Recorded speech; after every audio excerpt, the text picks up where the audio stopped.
இப்பொழுது வாசிக்கப்பட்டதான அந்த 5 வசனங்களிலும் அதிசீக்கிரத்தில் வரப்போகிறதான யுத்தத்தை குறித்து நாம் வாசிக்க கேட்டோம். It's not an ordinary battle. இது ஒரு சாதாரண யுத்தம் அல்ல. It's going to be a very, very great battle. அது ஒரு மிக மிக பெரிய ஒரு யுத்தமாக இருக்கிறது. Now this is one of the major predictions of the Bible. இதுதான் வேதத்தின் இதுவும் வேதத்தில் காணப்படுகிற அநேக காரியங்களின் வருகிற காலங்களை தெரிவிக்கிறதான காரியங்களில் ஒன்றாயிருக்கிறது. It's one of the major prophecies of the Bible. வேதத்தில் இருக்கிற முக்கியமான தீர்க்க தரிசனங்களில் இதுவும் ஒன்றாயிருக்கிறது. When the Bible makes a prophecy, it is to be taken very seriously because it takes place very accurately. தேவனுடைய வேதத்திலிருந்து வருகிறதான தீர்க்க தரிசனங்களை நாம் மிக கவனமாக எடுத்துக்கொள்ள வேண்டும். ஏனென்றால் அவைகள் அப்படியே நிறைவேறக்கூடியதாயிருக்கிறது. For example, உதாரணமாக the Bible before Alexander was born made a prediction about Alexander the Great. மகா அலெக்சாண்டர் பிறப்பதற்கு முன்பாகவே வேதமானது அலெக்சாண்டரின் பிறப்பை குறித்து சொல்லியிருக்கிறது.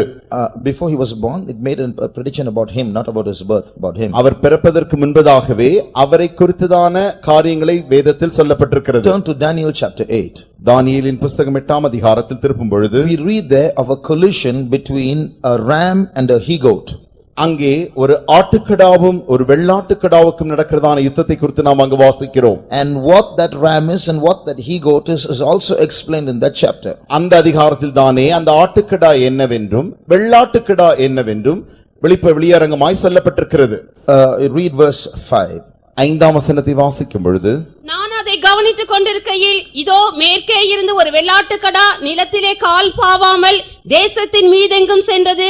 அந்த வெள்ளாட்டுக்கடாவின் கண்களுக்கு நடுவே விசேஷித்த ஒரு கொம்பு இருந்தது. And as I was considering, behold, an he-goat came from the west on the face of the whole earth, and touched not the ground, and the goat had a notable horn between his eyes. So here we see a goat representing the formation of the Greek Empire colliding with the ram that represents the Medo-Persian Empire.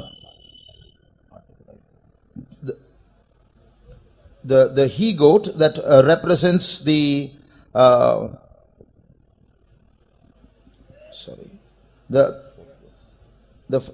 he-goat represents the Greek Empire. ஆட்டுக்கடாவானது கிரேக்க ராஜ்யத்தை காண்பிக்கிறது. And the ram represents the Medo-Persian Empire. வெள்ளாட்டுக்கடா மீதியானிய பெர்சியாவுடைய ராஜ்யத்தை குறிக்கிறது. The he-goat butts the ram and overpowers it and subdues it. அங்கே ஆட்டுக்கடா வந்து இந்த வெள்ளாட்டுக்கடா மேல் மோதி அதை தனக்குடைய கட்டுக்குள் கொண்டு வருகிறது. And this he-goat has a notable horn between its eyes, this verse says. இந்த வசனம் சொல்லுகிற இந்த வெள்ளாட்டுக்கடாவின் கண்களுக்கு நடுவே ஒரு விசேஷித்த கொம்பு இருப்பதாக சொல்லுகிறது. Now read verses 20 and 21. இப்படி 20 21ஆம் வசனத்தை வாசியுங்கள். நீ கண்ட 2 கொம்புள்ள ஆட்டுக்கடா மேதியா பெர்சியா தேசங்களின் ராஜாக்கள், ரோமமுள்ள அந்த வெள்ளாட்டுக்கடா கிரேக்கு தேசத்தின் ராஜா, அதன் கண்களுக்கு நடுவே இருந்த பெரிய கொம்பு அதன் முதலாம் ராஜா. The ram which thou sawest having 2 horns are the kings of Media and Persia, and the rough goat is the king of Gracia, and the great horn that is between his eyes is the first king. So here we see that horn that was between the eyes of the goat is the first king. இங்கே நாம் வாசிக்கிறோம் அந்த கண்களுக்கு நடுவே விசேஷித்த கொம்புதான் முதலாவது ராஜாவா இருக்கிறது. That is Alexander the Great. அதுதான் மகா Alexander. Now this all was written before Alexander was born. இவர்கள் யாவுமே அலெக்சாண்டர் பிறப்பதற்கு முன்பாகவே எழுதப்பட்டிருக்கிறது. Maybe even a couple of 100 years before he was born. இன்னும் சொல்ல போனால் அவர் பிறப்பதற்கு 2 அல்லது 3 நூற்றாண்டுகளுக்கு முன்பாகவே அது சொல்லப்பட்டிருக்கிறது. Now read verse 8.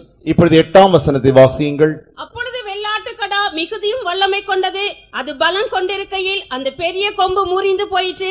அதற்கு பதிலாக ஆகாயத்தின் 4 திசைகளுக்கும் எதிராய் விசேஷித்த 4 கொம்புகள் முளைத்தெழும்பினது. Therefore the he-goat waxed very great, and when he was strong, the great horn was broken, and for it came up 4 notable ones toward the 4 winds of heaven. So here we see the he-goat waxed very great. இங்கே நாம் வாசிக்கிறோம் அந்த வெள்ளாட்டுக்கடா மிகுதியும் வல்லமை கொண்டது. This shows how the kingdom of Greece, the Greek empire expanded in Alexander's time. இந்த காரியமானது Alexander நாட்களிலே எப்படி கிரேக்க ராஜ்யமானது மிக பெருகினது என்பதை குறிக்கிறது. When Alexander came into power, he was 23 years old. Alexander அவர்கள் ராஜ்யபாரத்திற்கு வரும்பொழுது அவருக்கு 23 வயதே ஆனது. And then this prophecy goes on to say, when he was strong, the great horn was broken. அந்த வசனத்தில் நாம் வாசிக்கிறோம், அது பலம் கொண்டிருக்கையில் அந்த பெரிய கொம்பு முறிந்து போயிற்று. Alexander came into power at 23. Alexander அவர்கள் 23ஆம் வயதில் ராஜ்யபாரத்திற்கு வந்தார். And at the age of 33, he died of a fever. 33ஆம் வயதிலே ஒரு ஜுரத்தினாலே அவர் செத்து போனார். So, when he was strong, the horn was broken. See how accurate that prophecy is. அவன் பலம் கொண்டிருக்கையில் அந்த கொம்பு முறிந்து போயிற்று. பாருங்கள், தீர்க்க தரிசனம் எவ்வளவு சரியாய் நிறைவேறுகிறது. The Bible is not the words of men, it is the word of God. வேதமானது மனுஷர்களுடைய வார்த்தைகள் அல்ல, அது தேவனுடைய வார்த்தைகளாய் இருக்கிறது. Another prophecy in connection with the topic that we are considering now. நாம் சந்திக்கிறதான இந்த தலைப்பை குறித்துதான மற்ற ஒரு தீர்க்க தரிசனத்தை பார்க்கும் பொழுது, as you may have known, the subject under which we are going to study the word of God these days is the battle of Armageddon. உங்களுக்கு தெரிந்தபடி இந்த நாட்களில் நாம் படிக்கிறதான இந்த வேத பாடத்தின் தலைப்பு அர்மகதோன் யுத்தம். So there are prophecies that are already taking place before our eyes that the Bible has predicted centuries ago. வேதமானது நூற்றாண்டுகளுக்கு முன்பாய் சொன்ன காரியங்கள் யாவும் நம்முடைய கண்களுக்கு முன்பாகவே இப்பொழுது இந்த தீர்க்க தரிசனங்கள் நிறைவேறிக் கொண்டிருக்கிறது. For example, உதாரணமாக, you look at the map of the Middle East. இப்பொழுது இந்த மத்திய கிழக்கு தேசங்களின் அந்த வரைபடத்தை பாருங்கள். Can you see the red light from the chair? If you can see, put up your hand. அங்கிருந்து உங்களால் அந்த சிவப்பு விளக்கை பார்க்க முடிகிறதா? பார்க்க முடிந்தால் கரத்தை உயர்த்துங்கள். Can you see? பார்க்க முடிகிறதா? All right. சரி. Now, this yellow patch is Saudi Arabia. இங்கு நாம் பார்க்கிறதான அந்த மஞ்சள் நிற வரைபடம் தான் சவுதி அரேபியா தேசமாய் இருக்கிறது. This green patch is Egypt. இந்த பச்சை நிற படம் தான் எகிப்தா இருக்கிறது. And this patch is Iraq. அதற்கு மத்தியிலே ஈராக் தேசம் காணப்படுகிறது. This is Iran. அதற்கு பக்கத்தில் ஈரான் தேசம் காணப்படுகிறது. And just for your observation, this is India. உங்களுக்கு புரிந்து கொள்ளும்படியாக இந்திய தேசத்தின் வரைபடமும் அங்கே இருக்கிறது. See how big India is. இந்திய தேசம் எவ்வளவு பெரிதாய் இருக்கிறது பாருங்கள். This is Syria. சீரியா தேசம் அதன் மத்தியில் இருக்கிறது. This is a country called Jordan. யோர்தான் தேசம் என்கிற தேசம் அந்த இன்னும் அந்த மஞ்சள் நிறத்தில் நடுவில் காணப்படுகிறது. Where is Israel? இஸ்ரவேல் தேசம் எங்கே? Look at this small patch of gray in this place. அந்த பழுது நிறைந்த அந்த சிறிய இடம்தான், அந்த மத்தியில் காணப்படுகிற தேசம்தான் இஸ்ரவேல் தேசம். How small it is. அது எவ்வளவு சிறிதா இருக்கிறது பாருங்கள். You compare Israel with India. நீங்கள் இஸ்ரவேல் தேசத்தையும் இந்திய தேசத்தையும் ஒப்பிட்டு பார்த்தால், Israel is maybe half the size of Tamil Nadu, that's all. தமிழ்நாட்டின் பாதி நிலப்பரப்பளவுதான் இஸ்ரவேல் தேசமே உடையதா இருக்கிறது. Such a small country. அவ்வளவு சிறிய தேசம். All its neighboring countries are giants much bigger than that. அதற்கு அருகாமையில் இருக்கிறதான தேசங்கள் எல்லாம் ராட்சதர்களைப் போல அவ்வளவு பெரிதான தேசமாய் இருக்கிறது. But you look at the First World War. நீங்கள் முதலாம் உலக யுத்தத்தை பார்த்தால், this small country was a major cause and a major participant in the World War. இந்த சிறிய தேசம்தான் அந்த முதலாம் மகா உலக யுத்தத்திலே பெரிய காரியங்களை செய்ததாயிருக்கிறது. You take the Second World War. இரண்டாம் உலக யுத்தத்தை எடுத்துக்கொண்டால், Israel was a major participant and a major cause in the World War. இந்த இரண்டாம் உலக யுத்தத்திலும் இஸ்ரவேல் தேசம்தான் காரணமாயும் அந்த யுத்தத்திலே பெரிய காரியத்தையும் செய்ததாயிருந்தது. Now a third world war is going to take place. இப்பொழுது மூன்றாவது உலக யுத்தம் வரப்போகிறது. And if it starts, the reason is going to be Israel and Iran. அந்த யுத்தம் தொடங்குமே ஆகில் காரணம் என்னவென்றால், இஸ்ரவேல் தேசத்திற்கும் ஈரான் தேசத்திற்கும் மத்தியிலே. Now all the neighboring countries of Israel are Islamic countries. இஸ்ரவேல் தேசத்தை சுற்றி இருக்கிறதான அந்த பக்கத்தில் இருக்கிறதான எல்லா தேசங்களுமே இஸ்லாமிய தேசங்களாய் And இருக்கின்றன. the president of Iran is especially very angry with Israel. He said more than once that Israel must be wiped out of the map of the world. Iran தேசத்தின் ஜனாதிபதி மிக மிக கோபமுடையவராக ஒரு முறையாகிலும் இஸ்ரவேல் என்கிறது He has said more than once that Israel should be wiped out of the map of the world.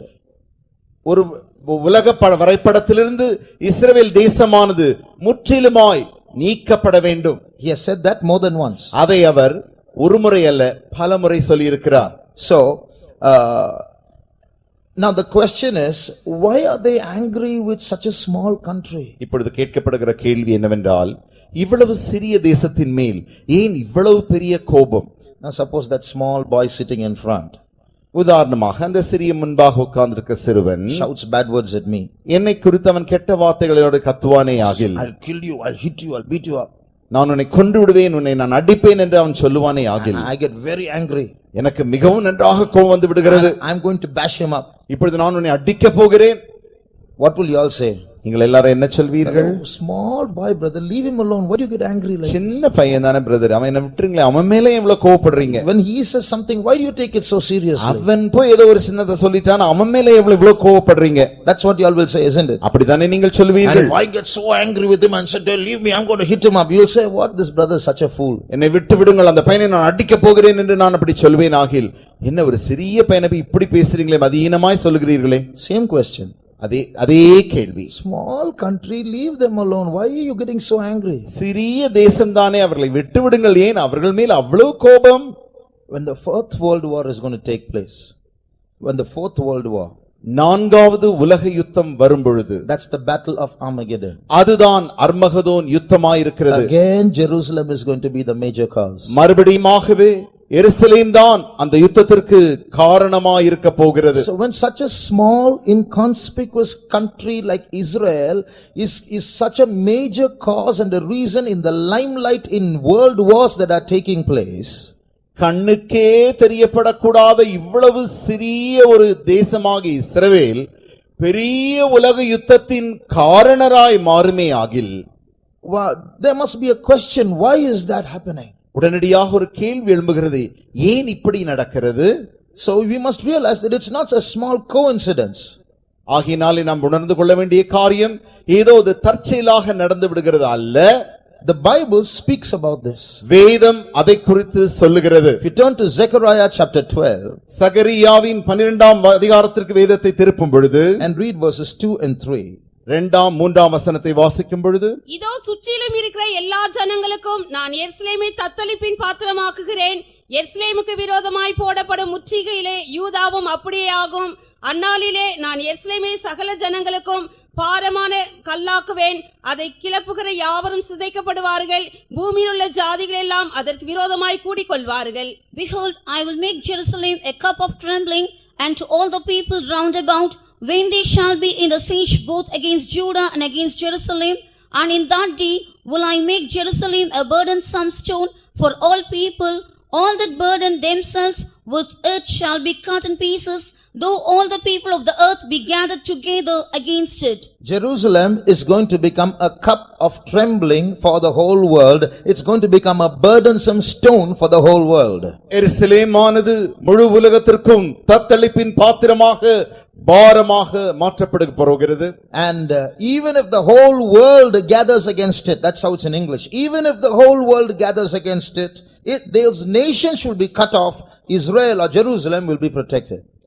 வேதம் இப்படி ஆங்கிலத்தில் சொல்லப்படுகிறது, முழு ஜாதிகள் எல்லாம், உலகத்தில் உள்ள ஜாதிகள் எல்லாம் என்று தமிழில் வாசிக்கிறோம். ஆங்கிலத்திலே முழு உலகத்தில் உள்ள தேசங்கள் எல்லாம் அதற்கு விரோதமாய் கூடிக்கொள்வார்கள். அப்படி கூடிக்கொண்டாலும் எருசலேம் பாதுகாக்கப்படும். So this Bible predicts that in the last days Jerusalem or Israel is going to be highly involved in the battle of the last times. ஆகினாலே கடைசி நாட்களில் காணப்படுகிற யுத்தங்களில் எருசலேமானது மிக மிக முக்கியமான ஒரு ஸ்தானத்தில் அது காணப்படுகிறது. You can see this was written more than 2400 years ago. இந்த காரியமானது 2400 ஆண்டுகளுக்கு முன்பாகவே எழுதப்பட்டிருக்கிறது. And today it's happening just as predicted. இன்றைக்கு எப்படி அது சொல்லப்பட்டதோ அதே நிலவரத்தில் அப்படியே நடக்கிறது. It's happening before our eyes and it's going to continue to happen for a few years. நம்முடைய கண்களுக்கு முன்பாக அது அப்படியே நடந்து கொண்டிருக்கிறது. அந்த காரியங்கள் இன்னும் கொஞ்சம் ஆண்டுகளுக்கும் நடந்து கொண்டிருக்கும். Israel is a very, very small country, but world wars are going to take place because of it. இஸ்ரவேல் தேசமானது மிக மிக சிறிய தேசமாயிருந்தாலும் உலக யுத்தங்கள் அங்கேதான் ஆரம்பிக்கிறது. One important point to note. ஒரு முக்கியமான காரியத்தை நாம் எழுதிக் கொள்ள I வேண்டும். just showed you the size of Israel. இஸ்ரவேல் தேசத்தின் நிலப்பரப்பளவை நான் உங்களுக்கு காண்பித்தேன். But Israel's air force is the fourth largest air force in the world. இஸ்ரவேல் தேசத்தின் விமான படையானது உலக தேசங்களில் இருக்கிற எல்லா விமான படைகளிலும் 4வது இடத்தில் அது வருகிறது. So though they are small, they are something that the whole world is afraid about. அவர்கள் மிக மிக சிறிய தேசமாயிருந்தாலும் முழு உலகமும் இந்த காரியத்தை கண்டு பயப்படுகிறது. Even today Jerusalem is a controversial place. Israel says Jerusalem is our capital. The UNO says no, that's a controversial place. Tel Aviv is your capital. இஸ்ரவேல் இன்றைக்கு எருசலேமை நீங்கள் பார்த்தால் அது மிக தர்க்கத்துக்குள்ள ஒரு இடமாக இருக்கிறது. ஏனென்றால் இஸ்ரவேல் தேசம் சொல்லுகிறது எருசலேம் தான் எங்களுடைய தலைநகரம். ஆனால் ஐக்கிய நாடுகளின் சபை இஸ்ரவேலை பார்த்து சொல்லுகிறது உங்களுடைய தலைநகரம் Tel Aviv. You see, all these the prophecies of the Bible are so accurately being fulfilled today. ஆகையினாலே வேதத்தில் சொல்லப்பட்டதான தீர்க்கதரிசனங்கள் யாவும் சரியான விதத்தில் அவைகள் இன்றைக்கும் நிறைவேறிக் கொண்டிருக்கின்றன. And what we read of in the key verse is another battle that's going to come in the near future, and what has happened, what has been predicted has happened, and this will also happen. இது நாம் முதலாவது வாசித்தோமே அந்த மூல வசனத்தின்படி நீங்கள் ஒரு யுத்தத்தை காணப்போகிறீர்கள் என்ற யுத்தம் நிறைவேறிற்று. இன்னொரு யுத்தத்தை குறித்து வாசிக்கிறோம், அதுவும் நிறைவேறப் போகிறது. Now I'll go through briefly I will take you through what is going to happen in the near future before getting into this battle. இந்த யுத்தத்திற்கு நாம் செல்வதற்கு முன்பாக அதி சமீப வருகாலத்தில் வருகிறதான ஒரு யுத்தத்தை குறித்த ஒரு காரியத்தை நான் உங்களுக்கு சுருக்கமாக சொல்ல விரும்புகிறேன். I won't go into the verses. அதற்குரிய வசனங்களுக்கு நான் செல்லவில்லை. Very soon a third world war will take place. அதி சீக்கிரத்தில் மூன்றாம் உலக யுத்தம் நடைபெறப் போகிறது. Everyone's going to get scared because atomic weapons are going to be used and the whole world, the planet will be destroyed.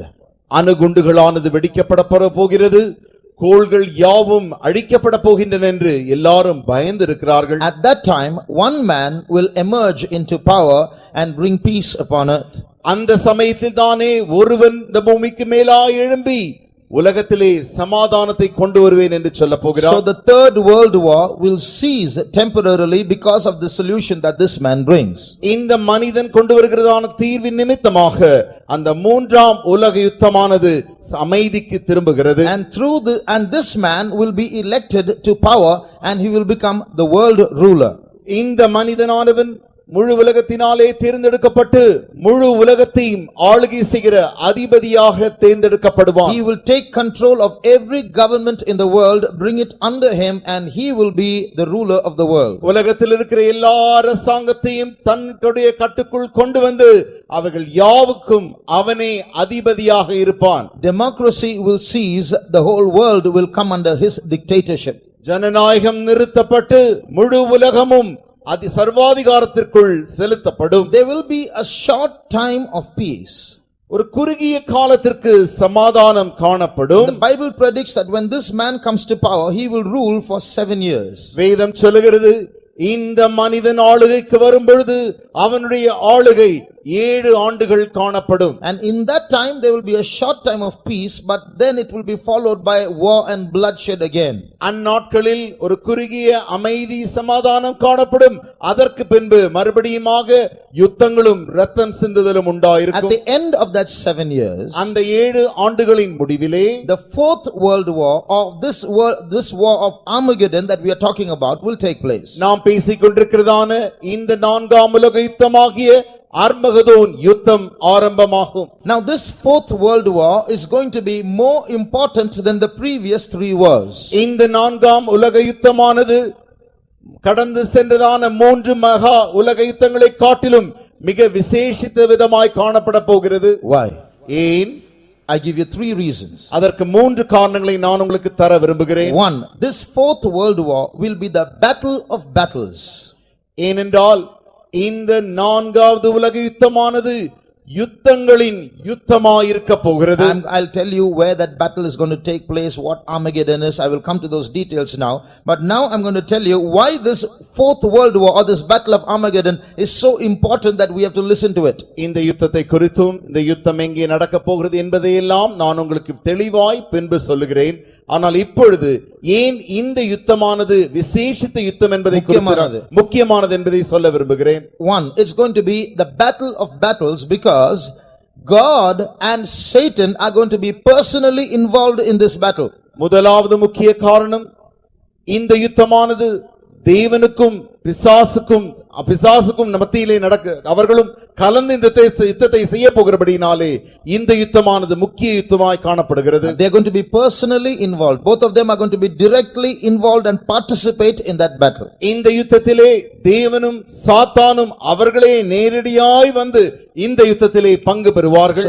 Satan will be in the Antichrist fighting this battle. சாத்தானானவன் இந்த யுத்தத்தை செய்யும் பொழுது அந்திகிறிஸ்துக்குள்ளாயவன் இருந்து இந்த யுத்தத்தை செய்வான். I told you that one man is going to rule this world for 7 years. He is called the Antichrist by the Bible, and Satan will animate him and possess him and drive him to go and fight against God and his armies in this fourth world war. இந்த உலக ஒரு அமைதியை கொண்டு வருவான் என்று சொன்னேனே, அந்த 7 ஆண்டுகள் கொண்டு வருகிற அந்த உலக அதிபதிதான் வேதமானது அவனை அந்திகிறிஸ்து என்று அழைக்கிறது. இந்த அந்திகிறிஸ்துக்குள்ளாய் சாத்தானும் அவனுடைய வல்லமைகளும் ஏறி அந்த யுத்தத்தை செய்ய போகின்றன. So on one side Satan will be there leading the army, an army of men. ஒரு பக்கத்தில் சாத்தானானவன் மனிதருடைய சேனையை நடத்தி செல்வான். And you will see that to get people to be on his side, he will send out 3 frog-like spirits to gather the people for that battle. அவனுடைய பக்கத்தில் ஜனங்களை அவன் ஈர்த்துக் கொள்ளும்படியாக அவன் 3 விதமான தவளைகளின் ஆவியை அனுப்பி ஜனங்களை கவர்ந்து தன் பக்கத்தில் இழுத்துக் கொள்ளுவான். On the other side, மற்ற பக்கத்தில் பார்க்கும் பொழுது, if you come back to the key verse, நீங்கள் முதலாம் வாசித்த மூல வசனத்திற்கு வரும் பொழுது and read verse 14, 14ஆம் வசனத்தை வாசிக்கும் பொழுது, it is called the battle of the great day of God Almighty. இங்கே நாம் வாசிக்கிறோம், சர்வ வல்லமையுள்ள தேவனுடைய மகா நாளில் நடக்கும் யுத்தம்.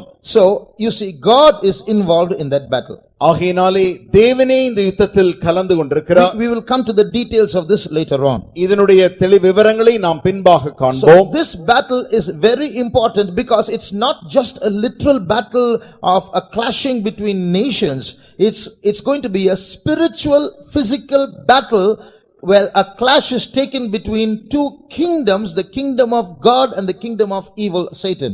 ஏதோ இந்த யுத்தமானது தேசங்களுக்கு மத்தியிலே வருகிற ஒரு யுத்தமாய் சாதாரணமாய் அல்ல, இது தேவனுடைய ராஜ்யத்திற்கும் சாத்தானுடைய ராஜ்யத்திற்கும் மத்தியிலே நடக்கிறதான ஒரு விசேஷித்த முக்கிய யுத்தமாய் இருக்கிறது. So that's one reason why this battle is important. ஆகையினால் தான் இந்த யுத்தம் பல காரணங்களில் ஏன் இந்த யுத்தம் முக்கியமானது என்பதை அறிந்து கொள்கிறோம். The second reason, இரண்டாவது காரணம், this is going to be a battle that ends all battles. இந்த யுத்தமானது எல்லா யுத்தங்களுக்கும் ஒரு முடிவை கொண்டு வரக்கூடியதாக இருக்கிறது. The 20th and 21st centuries have and will shed more blood than all previous centuries put together. 20ஆம் நூற்றாண்டிலும் 21ஆம் நூற்றாண்டில் நடக்கிற யுத்தங்களின் இரத்தமானது இதற்கு முன்பாய் நடந்த எல்லா யுத்தங்களையும் சேர்த்த இரத்தத்தை அந்த யுத்தங்களின் மத்தியிலே செலுத்தின இரத்தத்தை காட்டிலும் அதிகமானதாக இருக்கும். So many wars have been fought in the previous century and in this one. ஆகையினாலே கடந்த நூற்றாண்டிலும் இந்த நூற்றாண்டிலும் அநேக யுத்தங்கள் நடைபெற்றுக் கொண்டிருக்கின்றன. Even today all over the world there are battles taking place. இன்றைக்கு நீங்கள் உலகத்தை பார்த்தால் உலகத்தின் பல பகுதிகளில் யுத்தங்கள் நடைபெற்றுக் கொண்டிருக்கின்றன. But when this final battle takes place, it's going to usher in a great peace for 1,000 years. இந்த யுத்தமானது நடைபெறும் பொழுது இந்த யுத்தத்திற்கு பின்பான 1000 ஆண்டுகள் அமைதியை அல்லது சமாதானத்தை இது கொண்டு வர போகிறது. When the Antichrist comes to power, that world ruler comes to power, there will be peace for a few months, and after that battles will increase again. உலக அதிபதியானவன் அந்தி கிறிஸ்துவானவன் ஆளுகைக்கு வரும் பொழுது அந்த 7 ஆண்டுகள் ஆளுகை செய்யும் பொழுது ஒரு குறுகிய அமைதி உண்டாகும். அதற்கு பின்பு மறுபடியும் யுத்தங்கள் உண்டாகும். But after this battle is fought, இந்த யுத்தம் நடந்த பிறகு there will be no battles for 1,000 years. அதற்கு பின்பு 1000 ஆண்டுகள் எந்த யுத்தமும் நடைபெறாது. After 1,000 years, there will be one final battle, and after that, this universe will disappear. அந்த 1000 ஆண்டுகளுக்கு பின்பு ஒரு கடைசி யுத்தம் வரும். அதற்கு பின்பு இந்த அண்ட சராசரமே முடிவுக்கு வரும். There is biblical evidence for this, and there is scientific evidence as well. இந்த காரியங்களை நிரூபிக்க வேத நிரூபணங்களும் உண்டு, விஞ்ஞான நிரூபணங்களும் உண்டு. So this battle of Armageddon, the fourth world war, is going to be a battle that ends all other battles. There's going to be no more bloodshed for 10 centuries. இந்த கடைசி 4வது யுத்தமாக அந்த அர்மகதோன் யுத்தம் நடந்த பின்பு இந்த ரத்தம் சிந்துதலுக்கு முடிவு உண்டாகி அதற்கு பின்பு எந்த யுத்தங்களுமே இருக்காது. The third reason why this battle is an important one. ஏன் இந்த யுத்தம் மிக முக்கியமானது என்பது மூன்றாவது காரணம். Through this battle, there's going to be a great cleansing in this world. இந்த யுத்தத்தின் மூலமாக முழு உலகமும் சுத்திகரிக்கப்பட போகிறது. Because this is not just a battle between two kingdoms or forces, it is a battle between good and evil. ஏனென்றால் இந்த யுத்தமானது 2 தேசங்களுக்கு மத்தியில் நடைபெறுகிறது அல்ல. அவைகள் இரண்டு தேவனுடைய ராஜ்யத்திற்கும் சாத்தானுடைய ராஜ்யத்திற்கும் மத்தியிலே நடைபெற போகின்றன. It's a battle between good and evil. இந்த யுத்தங்களானது நன்மைக்கும் தீமைக்கும் மத்தியிலே நடைபெறுகிற யுத்தமாயிருக்கிறது. It's a battle where good is going to triumph over evil. நன்மையானது தீமையை ஜெயிக்கிறதான யுத்தமாய் இது மாறப் At போகிறது. the end of this battle, that world ruler and another man who is going to be he's going to be the leading theologian of the world, spreading this one world ruler's religion, making others worship him, and Satan, the mastermind behind all evil, all are going to be bound, and they are going to be 2 of them are going to be cast into the lake of fire. Satan is going to be put into the bottomless pit. இந்த உலக யுத்தத்திலே நாம் காணும் பொழுது அந்தி கிறிஸ்துவாகிய ஒரே மதம், ஒரே அமைதி, உலகத்திற்கு ஒரே மதம், ஒரே சமாதானம் என்று சொல்லி வருகிற ஒரு மதத்தை உருவாக்கின அவனும் சாத்தானும் அவனுடைய வல்லமைகள் யாவும் கட்டப்பட்டு அவைகள் அக்கினி கடலிலே தள்ளப்படும். And the false prophet also who was propagating the religion of the Antichrist. இப்படிப்பட்டதான் அந்தி கிறிஸ்துவின் அந்த மதத்தை பரப்புகிற கள்ள தீர்க்கதரிசிகளும் all of them are going to be bound. எல்லாரும் சங்கிலினாலே கட்டப்படுவார்கள். And therefore evil will cease for 1,000 years.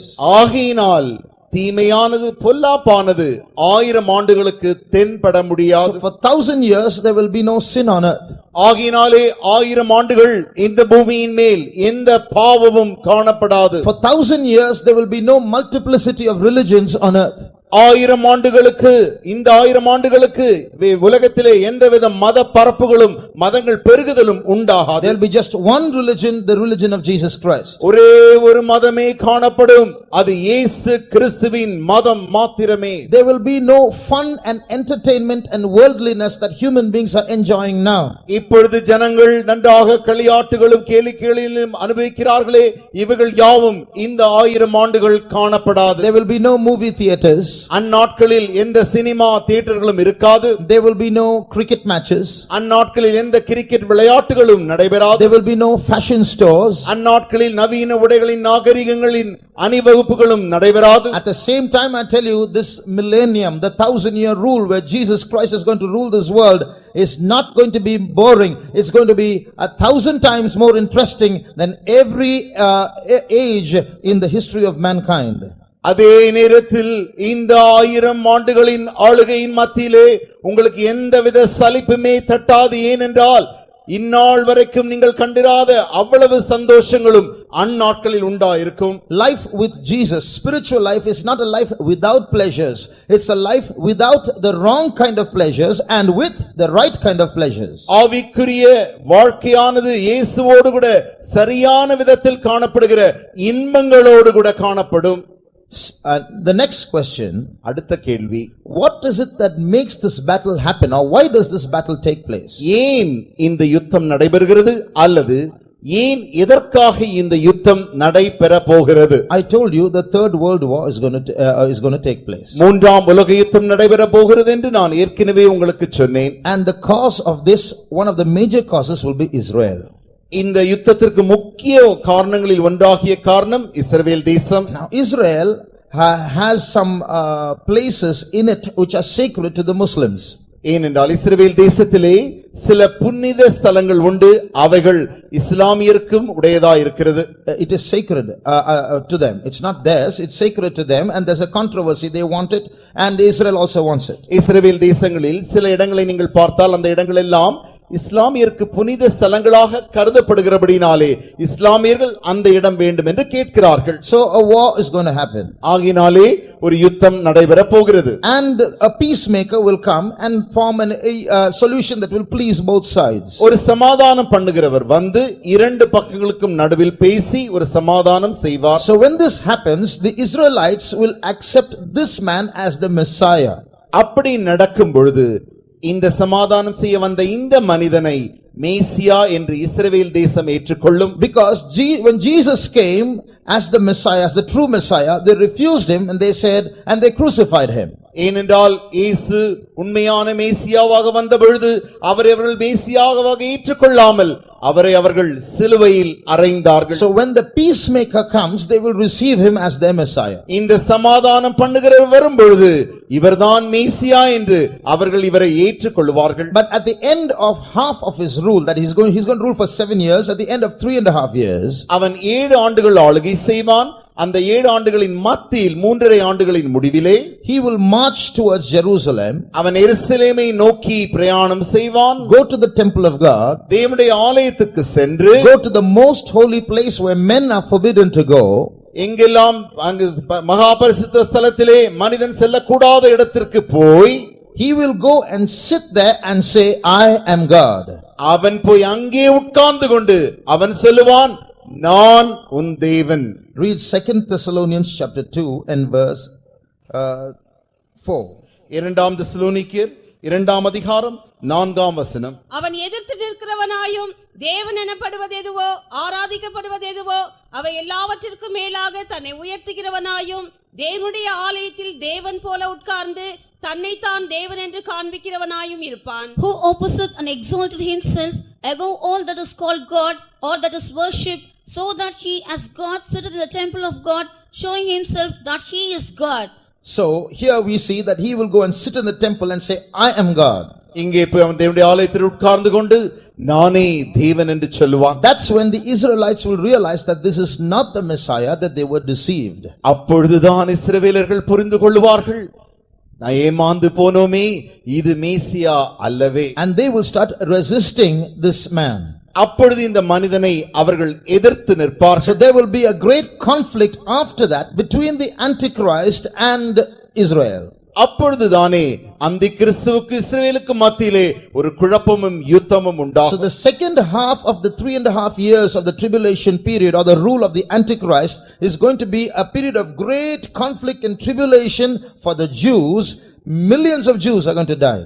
ஆகினாலே இந்த 7 ஆண்டுகளின் 2வது 3.5 ஆண்டை நாம் பார்க்கும் பொழுது அந்த ஆண்டுகள் தான் மகா உபத்திரவ காலம் என்று அழைக்கப்பட்டு அந்நாட்களிலே யூதருக்கு பெரிய மகா உபத்திரவம் உண்டாயிருக்கும். So now at this time the Antichrist is going to make a plan to wipe out Israel, to destroy Jerusalem.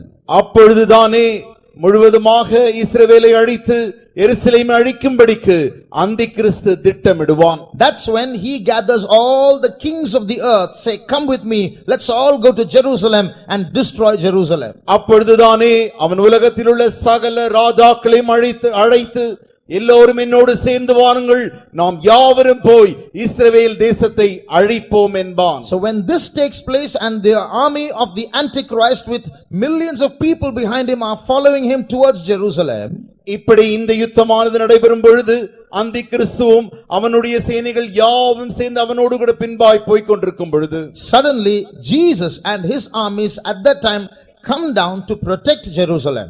அப்பொழுதுதானே திடீரென்று இயேசுவும் அவருடைய சேனைகளும் இஸ்ரவேலை பாதுகாக்கும்படி அவருடைய சேனைகள் அப்பொழுது வெளிப்படும். So, and Jesus comes down, fights and wins the battle, and he comes down and rules this earth for 1,000 years. அப்பொழுது இயேசுவோட சேனை இறங்கி அந்த யுத்தத்தை செய்து ஜெயித்து அதற்கு பின்பு 1000 ஆண்டுகள் இயேசுவும் சேனைகளும் ஆளுகை செய்வார்கள். After that, just like Jesus was in this world physically for 33 and a half years 2000 years ago, he is going to be here in this world physically for 1,000 years in Jerusalem. எப்படி இயேசு கிறிஸ்து ஏற்கனவே ஒரு சரீர பிரகாரமாய் 33 ஆண்டு காலம் இந்த உலகத்தில் வாழ்ந்து காண்பித்தாரோ அதே வண்ணமாக இந்த 1000 ஆண்டும் சரீரமன் பிரகாரமாகவே அவர் இயேசு கிறிஸ்து அதிபதியாக ஆளுகை செய்வார். So Jesus will be king of this world. Just like the Antichrist was the world ruler for 7 years, Jesus will physically be world ruler for 1,000 years. எப்படி அந்தி கிறிஸ்துவானவன் 7 ஆண்டுகளுக்கு இந்த உலகத்தின் அதிபதியாகிய எழுத்துக்குரிய அதிபதியாய் இருக்கிறானோ அதே வண்ணமாக இயேசு கிறிஸ்துவும் 1000 ஆண்டுகள் எழுத்துக்குரிய அதிபதியாக இந்த உலகத்தில் காணப்படுவார். Read Zechariah chapter 14 and verse 9. இப்பொழுது சகரியாவின் புத்தகம் 14ஆம் அதிகாரம் 9ஆம் வசனத்தை வாசியுங்கள். அப்பொழுது கர்த்தர் பூமியின் மீதெங்கும் ராஜாவாயிருப்பார். அந்நாளில் ஒரே கர்த்தர் இருப்பார், அவருடைய நாமமும் ஒன்றாயிருக்கும். And the Lord shall be king over all the earth. In that day shall there be one Lord, and his name one. Read also verse 17. 17ஆம் வசனத்தையும் சேர்த்து வாசியுங்கள். அப்பொழுது பூமியின் வம்சங்களில் சேனைகளின் கர்த்தராகிய ராஜாவை தொழுது கொள்ள எருசலேமுக்கு வராதவர்கள் எவர்களோ அவர்கள் மேல் மழை வர்ஷிப்பதில்லை. Read verse 16. 16ஆம் வசனம். பின்பு எருசலேமுக்கு விரோதமாக வந்திருந்த எல்லா ஜாதிகளிலும் மீதியான யாவரும் சேனைகளின் கர்த்தராகிய ராஜாவை தொழுது கொள்ளும்படிக்கும் கூடார பண்டிகை ஆசரிக்கும்படிக்கும் வருஷா வருஷம் வருவார்கள். And it shall come to pass that everyone that is left of all the nations which came against Jerusalem shall even go up from year to year to worship the King, the Lord of hosts, and to keep the feast of tabernacles. So people from all over the world will go to Jerusalem because Jerusalem is going to be the world headquarters, and Jesus is going to be there present. So they are going to go to worship the King. It's going to happen in the millennium or the 1,000-year reign. இந்த 1000 வருட அரசாட்சியில் எருசலேம் தான் முழு உலகத்துக்கும் தலைநகரமாக இருக்க போகிறது.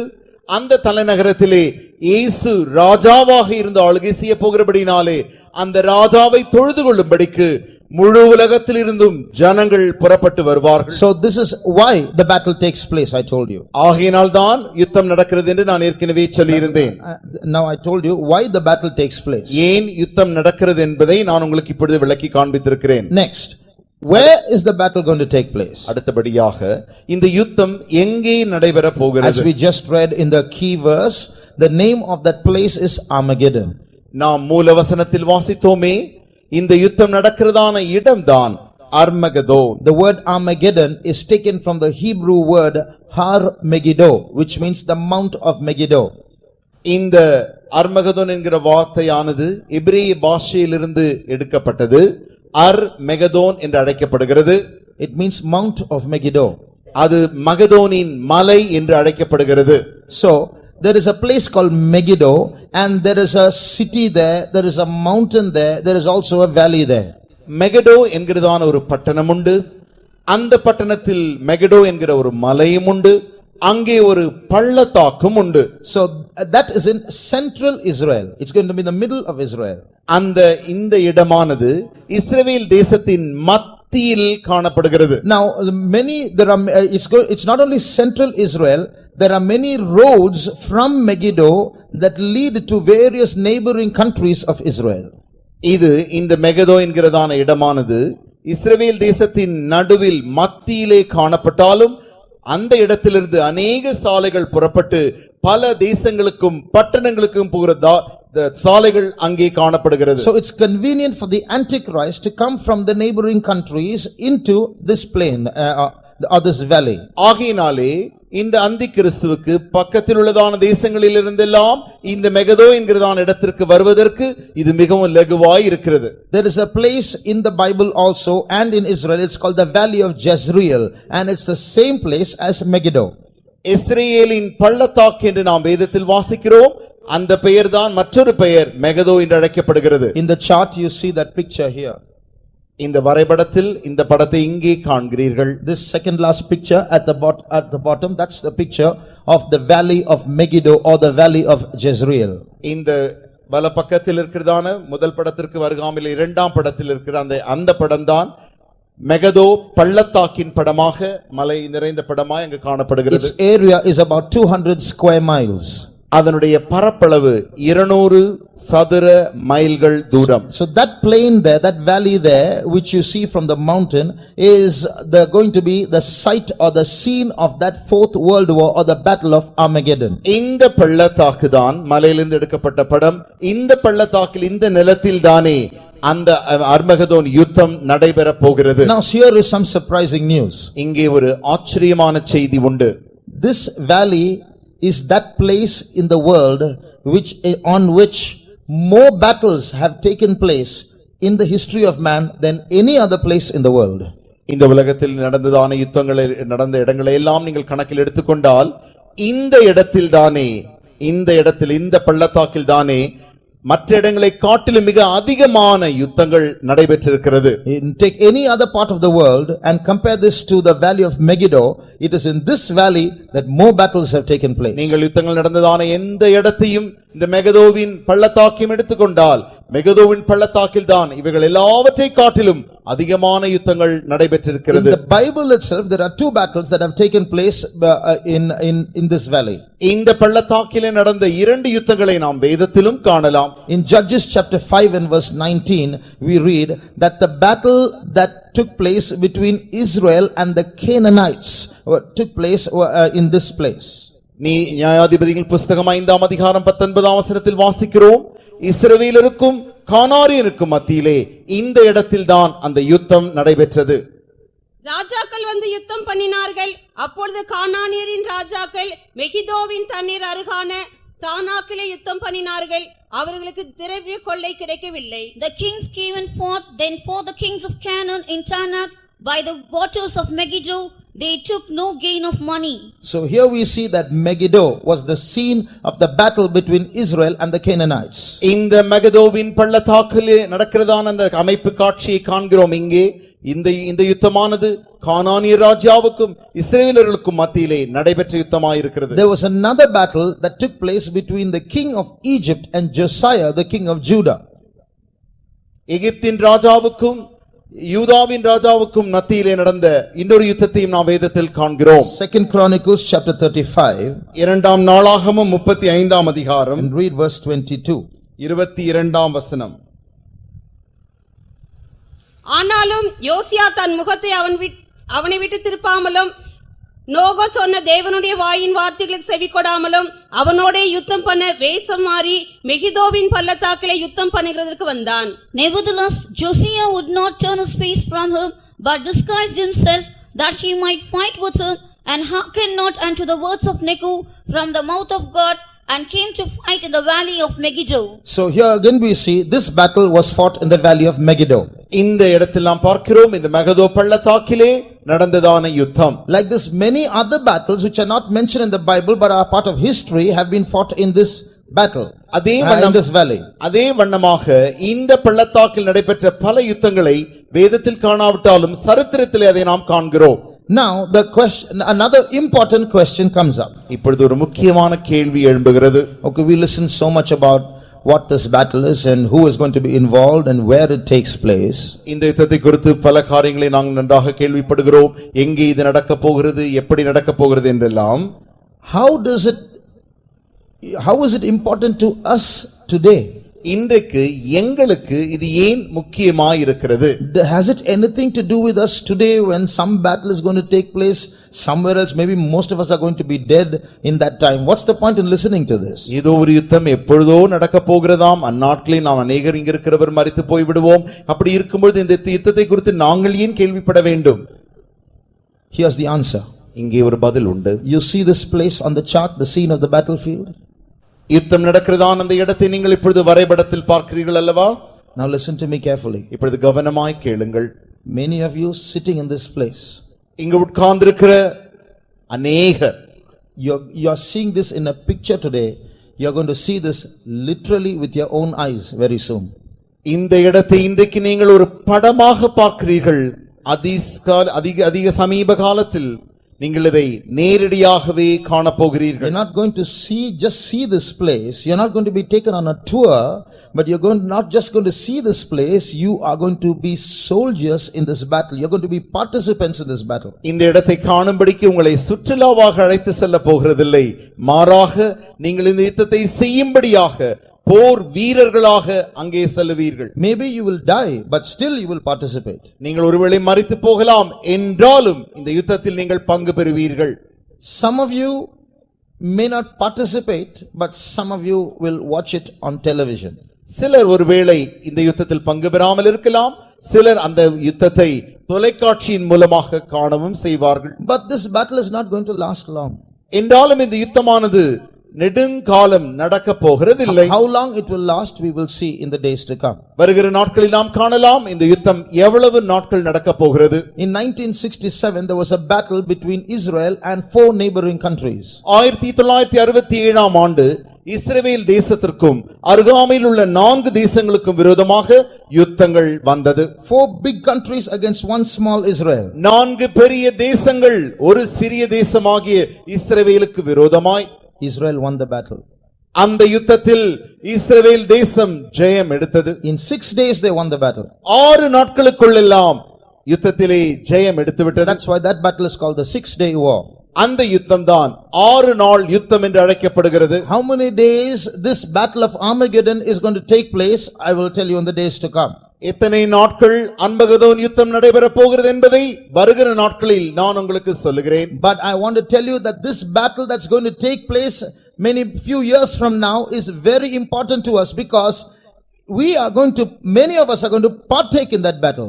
இந்த யுத்தமான வரப்போகிற இந்த யுத்தமானது மிக மிக முக்கியமான யுத்தமாக இருக்கிறது. ஏனென்றால் நம்மில் அநேகர் இந்த யுத்தத்திலே வீரர்களாக பங்கு பெற போகிறோம். The last picture here, பார்க்கிறதான கடைசி படத்தில், here you see 2 armies, one on the ground.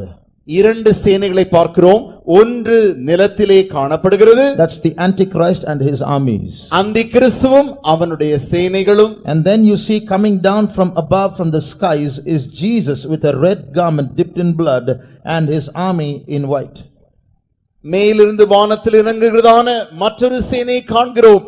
அங்கே இயேசு தன்னுடைய வஸ்திரத்தை இரத்தத்தில் தோய்த்தவராக, அவரை சுற்றிலும் வெண்வஸ்திரமுடையதான அவருடைய தூதர்களும் சேனைகளும் இறங்கி வருவார்கள். When some new people listen to this and say, oh, this is that army, some people come from top and come down. This is all a big story. புதிதாக யாராவது இப்பொழுது கேட்டுக்கொண்டிருப்பார்களே ஆகில், என்னது இது ஒரு பெரிய கதையாக இருக்கிறது, ஏதோ ஒரு பெரிய வானசேனை இறங்கி வர போகிறது என்றெல்லாம் சொல்கிறார்களே. Who is going to believe all these things? யார் இதையெல்லாம் நம்ப போகிறது? Well, if you don't believe, you can see it when it happens. நல்லது, நீங்கள் நம்பாவிட்டாலும் பரவாயில்லை, இது நடக்கும் பொழுது நீங்களே இதை காண்பீர்கள். Maybe it sounds a little unscientific, கேட்பதற்கு விஞ்ஞானத்திற்கு ஒத்ததாக இல்லாமல் இருக்கலாம், but it's going to happen. ஆனால் இது நடக்கத்தான் போகிறது. If you believe it and you change your life according to it, it's good for you. If you don't believe it, then the choice is yours, but you'll have to face the consequences also. தருணமும் உங்களுக்கு தான் கொடுக்கப்படுகிறது. நீங்கள் விரும்பி நம்பி இதை ஏற்றுக்கொண்டால் உங்களுக்கு நலமாக இருக்கும், நம்பாமல் போனால் நீங்கள் தான் அந்த காரியத்தை சந்திக்க வேண்டியதாக இருக்கும். So most of us are going to participate in this battle, but the question is, when this battle takes place, on which side are we going to be? இந்த யுத்தமானது நடைபெற போகும் பொழுது நாம் யாவரும் காணப்போகிறோம். ஆனால் கேட்கப்படுகிற கேள்வி என்னவென்றால், எப்பக்கத்திலிருந்து நாம் யுத்தம் செய்ய போகிறோம்? Now when God comes, Jesus comes down, இயேசு வரும் பொழுது he's going to have his armies with him. அவருடைய சேனை அவரோடு கூட இருக்க போகிறது. When the Antichrist comes and gathers the kings of the earth, those kings of the earth will also come with their armies. They won't come alone. அந்தி கிறிஸ்துவும் அவனுடைய ராஜாக்கள் இந்த உலகத்தில் உள்ள எல்லா ராஜாக்களை அழைக்கும் பொழுது எல்லா ராஜாக்களும் தங்களுடைய சேனைகளை அழைத்து வருவார்கள். Read Revelation chapter 19. வெளிப்படுத்தின விசேஷம் 19ஆம் அதிகாரத்தை வாசிக்கும் பொழுது, and read verse 13 and 14. 13ஆம் 14ஆம் வசனத்தை வாசியுங்கள். இரத்தத்தில் தோய்க்கப்பட்ட வஸ்திரத்தை தரித்திருந்தார். அவருடைய நாமம் தேவனுடைய வார்த்தை என்பதே. பரலோகத்தில் உள்ள சேனைகள் வெண்மையும் சுத்தமான மெல்லிய வஸ்திரம் தரித்தவர்களாய் வெள்ளை குதிரைகளின் மேல் ஏறி அவருக்கு பின் சென்றார்கள். And he was clothed with a vesture dipped in blood, and his name is called the Word of God. And the armies which were in heaven followed him upon white horses, clothed in fine linen, white and clean. So here we see the armies of heaven coming down. இங்கே பரலோகத்தின் சேனைகள் இறங்குகிறதை நாம் காண்கிறோம். So some people who have already gone to heaven and are with Jesus are going to come back with Jesus in that battle. அந்த யுத்தத்திலே யாரெல்லாம் இந்த உலகத்தில் ஜீவித்து இயேசுவோடு கூட போய் இருக்கிறார்களோ அவர்கள் எல்லாரும் அந்த சேனைகளாய் வருவார்கள். Those who have died and been resurrected. யாரெல்லாம் மரித்தார்களோ அவர்களுக்குள் மரித்தவர்கள் உயிர்த்தெழும்புவார்கள். Are you going to be in this army? நீங்கள் இந்த சேனையில் காணப்பட போகிறீர்களா? Or when you read Revelation 19 and read verse 19. அல்லது வெளிப்படுத்தின விசேஷம் 19ஆம் அதிகாரம் 19ஆம் வசனத்தில் சொல்லப்பட்டபடியோ, பின்பு மிருகமும் பூமியின் ராஜாக்களும் அவர்களுடைய சேனைகளும். So here we read the beast and the kings of the earth and their armies. பூமியும் மிருகமும் அவனுடைய ராஜாக்களும் அவனுடைய சேனைகளும். அவர்களுடைய சேனைகளும். So these kings of the earth are being deceived by the Antichrist and the dragon and the false prophet. Some frog-like spirits are going to go and seduce them and allure them to this battle. அப்பொழுது இந்த பூமியின் ராஜாக்கள் யாவரும் இந்த தவளை போன்ற ஆவிகளை அனுப்பி, கள்ள தீர்க்கதரிசிகளை அனுப்பி, மிருகத்தை அனுப்பி அவர்கள் அதன் மூலமாக கவர்க்கப்பட்டு வஞ்சிக்கப்பட்டு அவனோடு கூட வந்து விடுவார்கள். And when the kings of the earth come with the Antichrist, they are going to bring their armies with them. பூமியின் ராஜாக்கள் அந்திகிறிஸ்துவோடு சேர்ந்து வரும்பொழுது அவர்களுடைய சேனைகளையும் அவர்கள் அழைத்து வருவார்கள். So when the rulers of India follow the Antichrist, they will have an army. Are you going to belong to that army? இந்த இந்திய தேசத்தின் ராஜா அந்த இவனை பின்பற்றி வரும்பொழுது இவனுடைய சேனைகள் யாவும் அவனுக்கு பின்பாக செல்லுமே. அப்பொழுது நீங்கள் அந்த இந்திய சேனைக்குள் காணப்பட போகிறீர்களா? So this is going to be a huge major battle. ஏனென்றால் இந்த யுத்தமானது ஒரு பெரிய மகா யுத்தமாய் இருக்க போகிறது. On which side are you going to be? நீங்கள் எந்த பக்கத்தில் காணப்பட போகிறீர்கள்? Now, right today we don't realize, but there are two forces that are trying to gather us to be part of their armies. இன்றைக்குதானே நாம் சில நேரங்களில் உணராமலும் அறியாமல் இருக்கிறோம். இரண்டு சக்திகள் தங்களுடைய சேனைகளாய் இருக்கும்படிக்கு நம்மை இழுத்து கொண்டிருக்கின்றன. In this meeting there is an invisible power, a force, or rather a person who is trying to call you to be part of his army, the army of good. இந்த கூட்டத்தில் தானே ஒரு அதர்சனமான சக்தி, ஒரு வல்லமை, ஒரு நபர் தன் பக்கத்தில் சேரும்படிக்கு உங்களை இழுக்கும்படிக்கு விரும்பிக் கொண்டிருக்கிறார். On this chart you see a picture of a woman. இந்த படத்திலே நீங்கள் ஒரு ஸ்திரீயின் படத்தை பார்க்கிறீர்கள். It's a woman standing on the moon, clothed with the sun, with a crown of 12 stars on her head. அவள் சந்திரனின் மேல் நின்று கொண்டு தலையிலே 12 நட்சத்திரங்களை உடையதான கிரீடமுடையவளாய் இருக்கிறாள். This woman is in the Bible in Revelation 12.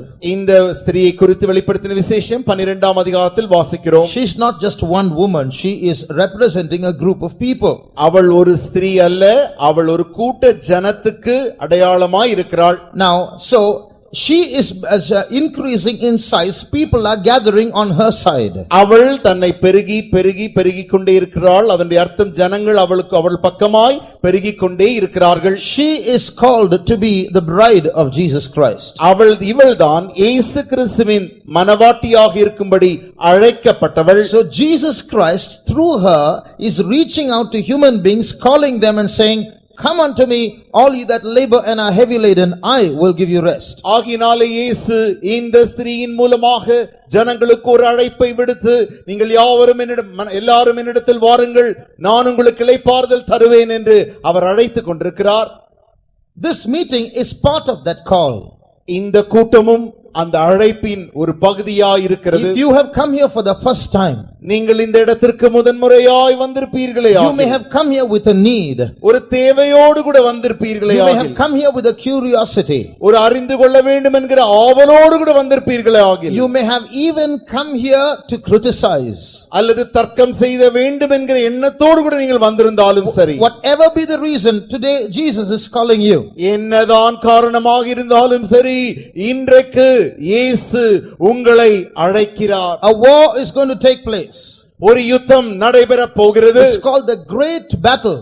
அது மகா யுத்தம் என்று அழைக்கப்படுகிறது. And God and Satan are going to participate. அந்த யுத்தத்திலே தேவனும் சாத்தானும் பங்கு பெற போகிறார்கள். Every human being ever born who is existing in the world at that time will participate in that battle. அந்நாளில் வாழ்ந்து கொண்டிருக்கிற எல்லா மனுஷனும் மனுஷியும் அந்த யுத்தத்தில் பங்கு பெறத்தான் வேண்டும். And there is no neutral side where you say I won't join any side. You have to be on the side of good or on the side of evil. சரி பக்கம் அல்லது சமபக்கம் என்கிற ஒரு பக்கம் அல்ல, ஏதாவது ஒரு பக்கத்தில் நீ சேர்ந்து யுத்தம் செய்யத்தான் வேண்டும். So it's not enough just to come to the meeting and go. There are important decisions that you have to make. ஆகையினாலே இந்த கூட்டத்திற்கு வந்து போவது போதுமானதல்ல, நீ செய்ய வேண்டியதான சில தீர்மானங்கள் உண்டு. And those decisions are very important because it decides where you are going to go after you die. அந்த தீர்மானங்கள் மிக மிக முக்கியமானவைகள்.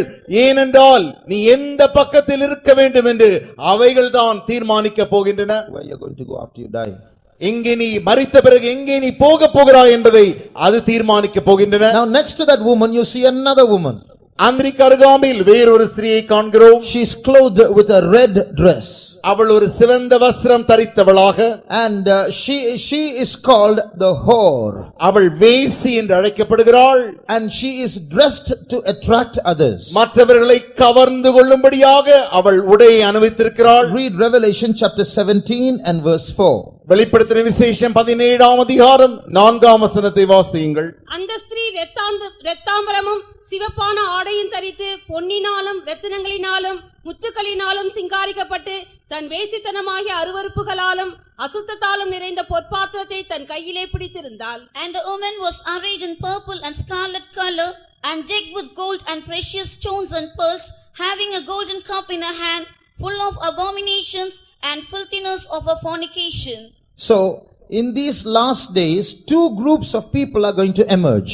இந்த கடைசி நாட்களில் இரண்டு கூட்டமாகிய ஜனங்கள் உருவாக போகிறார்கள். And these two groups of people are represented by these two women. இந்த இரண்டு கூட்டமாகிய ஜனங்களும் இந்த இரண்டு ஸ்திரீகளாலே அடையாளமாக சொல்லப்பட்டிருக்கிறார்கள். The white clad woman is calling people to Christ. This red dressed woman is calling people away from Christ. வெண் வஸ்திரம் தரித்ததான ஸ்திரீ இயேசுவினிடத்தில் ஜனங்களை அழைக்கிறாள். சிவப்பு வஸ்திரம் தரித்ததான ஸ்திரீ இயேசுவை விட்டு தூரே செல்லும்படி ஜனங்களை அனுப்புகிறாள். Now this woman who is red dressed, இந்த சிவந்த வஸ்திரம் தரித்ததான ஸ்திரீ, she has an alternate spirituality, something different from what Jesus offers. அவளுக்கு வேறு விதமான ஒரு ஆவிக்குரிய ஒரு காரிய நிலவரம் காணப்படுகிறது. She is not just godless, she is also a godly but the wrong kind of godliness. அவள் தேவன் அல்லாதவள் அல்ல, பக்தி அல்லாதவள் அல்ல, ஒரு தவறான பக்தி உடையவள். So she has a religion for herself. அவளுக்கும் பின்பற்ற ஒரு மதம் உண்டு. She makes her own religion and people will follow her. அவள் தன்னுடைய சொந்த மதத்தை உருவாக்குகிறாள், ஜனங்கள் அவளை பின்பற்றுவார்கள். In the last days a religion is going to come, a new religion is going to come up. கடைசி நாட்களில் ஒரு புதிய மதம் எழும்பப் போகிறது. It's not going to be Hinduism or Islam or Christianity or Judaism. அது ஒரு கிறிஸ்தவ மதமோ இந்து மதமோ இஸ்லாமிய மதமோ யூதர்களை சேர்ந்த மதமோ அல்ல. It's going to be a new religion which is going to be a mixture of all religions. அது ஒரு புது மதமாக இருக்க போகிறது. அந்த மதமானது எல்லா மதங்களும் சேர்ந்த மதமாக இருக்க போகிறது. But unfortunately it's going to be a religion without any fundamental laws. துரதிர்ஷ்டவசமாக இந்த மதமா இந்த வருகிறதான இந்த புதிய மதத்திற்கு எந்த பிரமாணமும் இருக்க போகிறதில்லை. That's why the powers behind this whore, it's called the mystery of iniquity in the Bible. ஆகையினால் தான் இந்த ஸ்திரீக்கு பின்பாக இருக்கிற சக்திக்கு வேதத்தில் நாம் வாசிக்கிறோம் அக்கிரமத்தின் ரகசியம். In that root word for iniquity in Greek also means lawlessness. அக்கிரமம் என்கிறதான அந்த மூல பாஷையில் அந்த வார்த்தைக்கு நீங்கள் அர்த்தத்தை பார்க்கும் பொழுது பிரமாணமின்மை என்று அழைக்கப்படுகிறது. So her theology is, you do what you like, but you worship my God. அவளுடைய தத்துவம் என்னவென்றால், நீ என்ன வேண்டுமானாலும் செய்து கொள், நான் உன்னுடைய தேவனாக இருப்பேன். No, you worship my God. நீ என்னுடைய தேவனை ஆராதித்துக் கொள். So she will introduce everybody to the Antichrist. She is the bride of the Antichrist. ஆகையினாலே இவள் அந்தி கிறிஸ்துவை எல்லாருக்கும் அறிமுகம் செய்து, இவள்தான் அந்தி கிறிஸ்துவின் மனவாட்டியாக இருக்கிறாள். Since she has no laws to live by, she's a whore. Anybody is her husband. அவளுக்கு ஒரு பிரமாணமே இல்லாதபடினாலே, அவள் வேசியாக இருக்கிறபடினாலே யாரும் அவளுக்கு புருஷனாக இருக்கலாம். So her job is to get every human being away from the true God and get them married to the false god, the Antichrist. அவளுடைய நோக்கம் என்னவென்றால், எல்லாரையும் உண்மையான தேவனிடத்திலிருந்து எடுத்து இந்த தவறான பொய்யான தேவனிடத்திலே விவாகம் செய்து வைத்து விட வேண்டும். The Antichrist. அந்தி கிறிஸ்து விவாகம் செய்து வைத்து விட So வேண்டும். the Antichrist is not just going to be world ruler, he's going to be the god of this world. அந்தி கிறிஸ்துவானவன் இந்த உலகத்திற்கு அதிபதி மாத்திரமல்ல, அவன் இந்த உலகத்திற்கு தேவனாயிருக்க போகிறான். So that battle of Armageddon might be a few years ahead from now, but what we do now and the decisions we make now depends on which side we will be in that day. அந்த அர்மகதோன் யுத்தமானது இன்னும் கொஞ்சம் ஆண்டுகளில் நடைபெற போகிறது. ஆனால் இன்றைக்கு நாம் என்ன பிரமாணங்களை, என்ன தீர்மானங்களை செய்ய போகிறோமோ அதை பொறுத்தே அந்நாளில் எப்பக்கத்தில் நாம் காணப்படுவோம் என்பதை அது நிர்ணயிக்கப்படும். So that white clad woman, she is the voice of Jesus. இந்த வெண்வஸ்திரத்தை தரித்ததான ஸ்திரீ இயேசுவின் சத்தமாயிருக்கிறாள். She's calling you to the side of good. நன்மையான பக்கத்திற்கு உன்னை அழைத்து கொண்டிருக்கிறாள். Part of that voice is the meetings that are taking place in this place. அந்த சத்தத்தின் ஒரு பகுதிதான் இந்த இடத்தில் நடைபெற்றிருக்கிற கூட்டங்களாயிருக்கிறது. But this voice of the whore is mixed up in many things in this world today. இன்றைக்கு இந்த வேசியின் சத்தமானது உலகத்தில் காணப்படுகிற பல காரியங்களில் கலந்து வருகிறது. Her duty is to make people forget God. அவளுடைய வேலை என்னவென்றால், ஜனங்களை எப்படியாகிலும் தேவனிடத்திலிருந்து மறக்க செய்ய வேண்டும். So she has a lot of things to distract people away from the true God. உண்மையான தேவனிடத்திலிருந்து ஜனங்களை எப்படியாகிலும் மனம் திருப்ப வேண்டும். And that's why, as we read in the key verse, she's dressed up. She's dressed with red, she's clothed with pearls and gold and silver. ஆகையினால் தான் நாம் இங்கு வாசித்தோம், அவள் இரத்தாம்பரமும் சிவப்பு ஆடையும் தரித்து பொன்னினாலும் ரத்தினங்களினாலும் முத்துக்களினாலும் சிங்காரிக்கப்பட்டவளாயிருக்கிறாள். The entertainments of this world, இந்த உலகத்தில் காணப்படுகிற கேளிக்கைகள், the fashions of this world, இந்த உலகத்தில் காணப்படுகிற நாகரிகங்கள், all the fun and happiness of this world, இந்த உலகத்தில் காணப்படுகிற எல்லா சந்தோஷங்கள், they are not here by accident. They have been provided by this whore. அவைகள் யாவும் ஏதோ தற்காலிகமாக வந்து விடவில்லை. இவைகள் யாவுமே இந்த வேசியினாலே கொடுக்கப்பட்டிருக்கிறது. This whore is not only a group of people, she represents a system of deception organized by the devil in this world. இந்த ஸ்திரீயானவள் ஒரு கூட்ட ஜனத்தை மாத்திரம் அடையாளமாக சொல்லப்படுகிறதில்லை. இந்த ஸ்திரீயானவள் இந்த உலகத்தில் காணப்படுகிற அநேக காரியங்களின் அந்த மாதிரியாக, அந்த அடிப்படையாகவே இருக்கிறாள். There was a Christian philosopher called C.S. Lewis. C.S. Lewis என்கிறதான ஒரு கிறிஸ்தவ ஞானி ஒருவர் இருந்தார். He said, அவர் சொன்னார், that happiness outside of a relationship with Jesus is meaningless. இயேசுவோடு கூட நாம் வைக்கிறதான அந்த உறவுக்கு புறம்பாக கிடைக்கிறதான அந்த சந்தோஷம் அர்த்தமில்லாதது. He said, because there is no such happiness, it does not exist. ஏனென்றால் அப்படி ஒரு சந்தோஷம் என்பதே இல்லை, அப்படி ஒன்று இல்லவே இல்லை. So he says, outside of a relationship with Jesus, no happiness exists. இயேசுவோடு கூட வைக்கிறதான அந்த உறவுக்கு புறம்பாக ஒரு சந்தோஷம் என்று ஒன்று இல்லவே இல்லை. What is the meaning of that? அது அர்த்தம் என்ன? It means outside of the happiness that comes through Jesus Christ, all that this whore or that this world calls happiness is not happiness. அதன் அர்த்தம் என்னவென்றால், இயேசு இல்லாமல் இயேசுவோடு கூட வைக்கிறதான அந்த உறவுக்கு புறம்பாக இருக்கிறதான பல காரியங்களில், இந்த உலகம் தருகிறதான பல காரியங்களின் அந்த சந்தோஷங்கள் யாவுமே உண்மையான சந்தோஷங்கள் அல்ல. Take sweet poison. ஒரு நல்ல ஒரு இனிப்புள்ள விஷத்தை எடுத்துக்கொள்ளுங்கள். It is sweet but kills. அது மிக இனிப்பாக இருக்கிறது, என்றாலும் கொன்று விடுகிறது. So you call that sweet? அதை நீங்கள் இனிப்பு என்று சொல்லுவீர்களா? Or do you call it poison? அல்லது அதை நீங்கள் விஷம் என்று சொல்லுவீர்களா? Will you eat it because it's sweet or will you reject it because it's poison? அது இனிப்பாக இருக்கிறபடியால் சாப்பிடுவீர்களா அல்லது அது விஷமாக இருக்கிறபடியால் அதை தூக்கி எறிவீர்களா? So just because this world gives you something that makes you smile, something that tickles your passions, something that will gives you fun and laughter, don't call that happiness. It's sweet poison. ஆகையினாலே இந்த உலகத்தில் கிடைக்கிறதான சில காரியங்கள் நன்றாக இருக்கிறது, சிரிப்பை உண்டாக்குகிறது, ஒரு சிறிய சந்தோஷத்தை உண்டாக்குகிறது, ஒரு புன்முறுவலை உண்டாக்குகிறது என்றெல்லாம் சொல்லி நீங்கள் அதற்கு பின்பாக போய்கொண்டிருந்தால் அதனாலே நீங்கள் வஞ்சிக்கப்படுவீர்கள். ஏனென்றால் அது ஒரு இனிப்புள்ள விஷமாக இருக்கிறது. Christian brother, sister, கிறிஸ்தவ சகோதரி சகோதரி, that's why the Bible warns us, don't love the things of this world. ஆகையினால் தான் வேதம் நம்மை எச்சரிக்கிறது, உலகத்தில் உள்ளவைகளிலும் அன்பு கூறாதிருங்கள். Because the things of this world are lovable, they cater to our carnal passions. ஏனென்றால் இந்த உலகத்தில் உள்ள இருக்கிறதான காரியங்கள் யாவும் அன்பு கூறப்படத்தக்கவைகளாக இருக்கிறபடினால் அவைகளுக்குள்ளே மாம்சம் இருக்கிறபடினாலே அப்படி செய்கிறது. The loves and the pleasures of this world are designed to attract people towards it and hence away from God.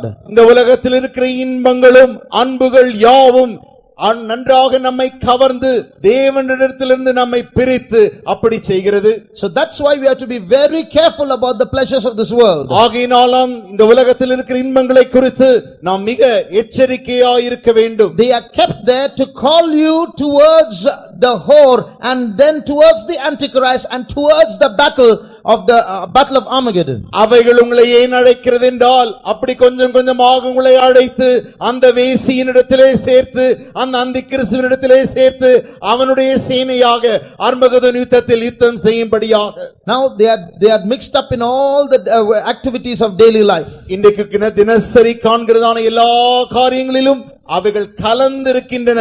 Be very careful about your decisions. உங்களுடைய தீர்மானங்களை குறித்து நீங்கள் மிக கவனமாய் இருக்க வேண்டும். Be very careful about who you go with. யாரோடு கூட நீங்கள் போகிறீர்கள் என்பதை குறித்து நீங்கள் கவனமாய் இருக்க வேண்டும். Be very careful about those things which make you happy. எந்தெந்த காரியங்கள் உங்களை சந்தோஷப்படுத்துகிறது என்பதை குறித்து நீங்கள் கவனமாய் இருக்க வேண்டும். Check 100 times if it is real happiness before you decide to have it. அதை ஒரு காரியத்தை நீங்கள் வாங்க வேண்டும் என்று விரும்பினால் 100 முறை அதை குறித்து யோசியுங்கள், யோசித்து பின்பே அதை செய்யுங்கள். Read John chapter 3 verse 19. யோவானுக்கு எழுதின சுவிசேஷம் 3ஆம் அதிகாரம் 19ஆம் வசனத்தை வாசியுங்கள். And this is the condemnation, that light is come into the world, and men love darkness rather than light, because their deeds were evil. ஒளியானது உலகத்திலே வந்திருந்தும் மனுஷருடைய கிரியைகள் பொல்லாதவைகளாய் இருக்கிறபடியினால் அவர்கள் ஒளியை பார்க்கிலும் இருளை விரும்புகிறதே அந்த ஆக்கினை தீர்ப்புக்கு காரணமாயிருக்கிறது. Men loved darkness rather than light. மனுஷர்கள் ஒளியை காட்டிலும் இருளை விரும்புகிறார்கள். Light came into the world, but men loved darkness rather than light. ஒளியானது உலகத்திற்கு வந்திருக்கிறது என்றாலும் மனுஷர்களோ ஒளியை காட்டிலும் இருளை விரும்புகிறார்கள். That's why most men preferred not to follow Jesus. ஆகையினால்தான் அநேக மனுஷர் இயேசுவை பின்பற்ற விரும்புகிறதில்லை. That's why this meeting has been organized, but most people have decided not to come.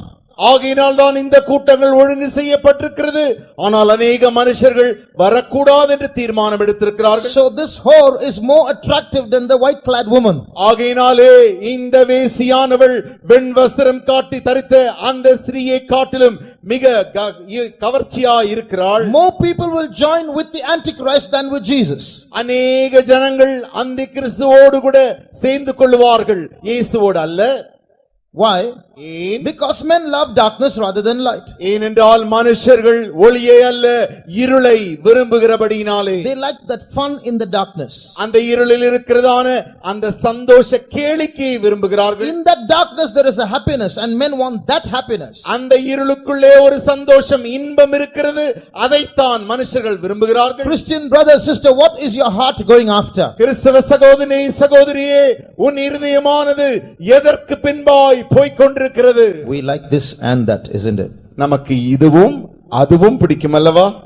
A little of Christ, கொஞ்சம் இயேசு, and little of not Antichrist but fun of this world. கொஞ்சம் அந்தி கிறிஸ்து அல்ல, இந்த உலகத்தில் இருக்கிற அந்த கேளிக்கைகள். It can't happen that way. அப்படி நடக்க முடியாது.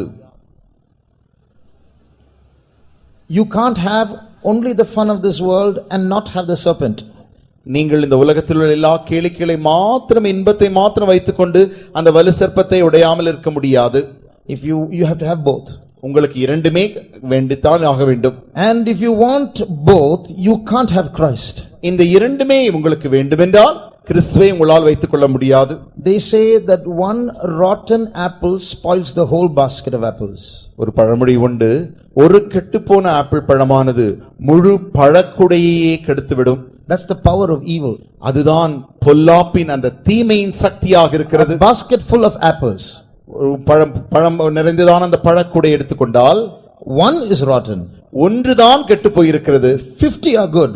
அங்கே 50 பழங்கள் நன்றான பழங்கள். The 50 good apples will not make the rotten apple good, but the rotten apple will make the other 50 bad. இந்த 50 நல்ல ஆப்பிள்களும் நல்ல பழங்களும் அந்த ஒரு கெட்டுப்போன பழத்தை நல்ல பழமாக மாற்றாது, மாறாக இந்த ஒரு கெட்டுப்போன பழம் 50 நல்ல பழங்களையும் கெடுத்து போடுகிறது. If you want Jesus and you want the world will poison your relationship with Jesus. உங்களுக்கு இயேசுவும் உலகமும் வேண்டுமென்றால் இந்த உலகமானது நீங்கள் இயேசுவோடு வைத்திருந்த அந்த உறவை அது கெடுத்து போடுகிறது. That's why the Bible says if you are a friend of this world, you are an enemy of God.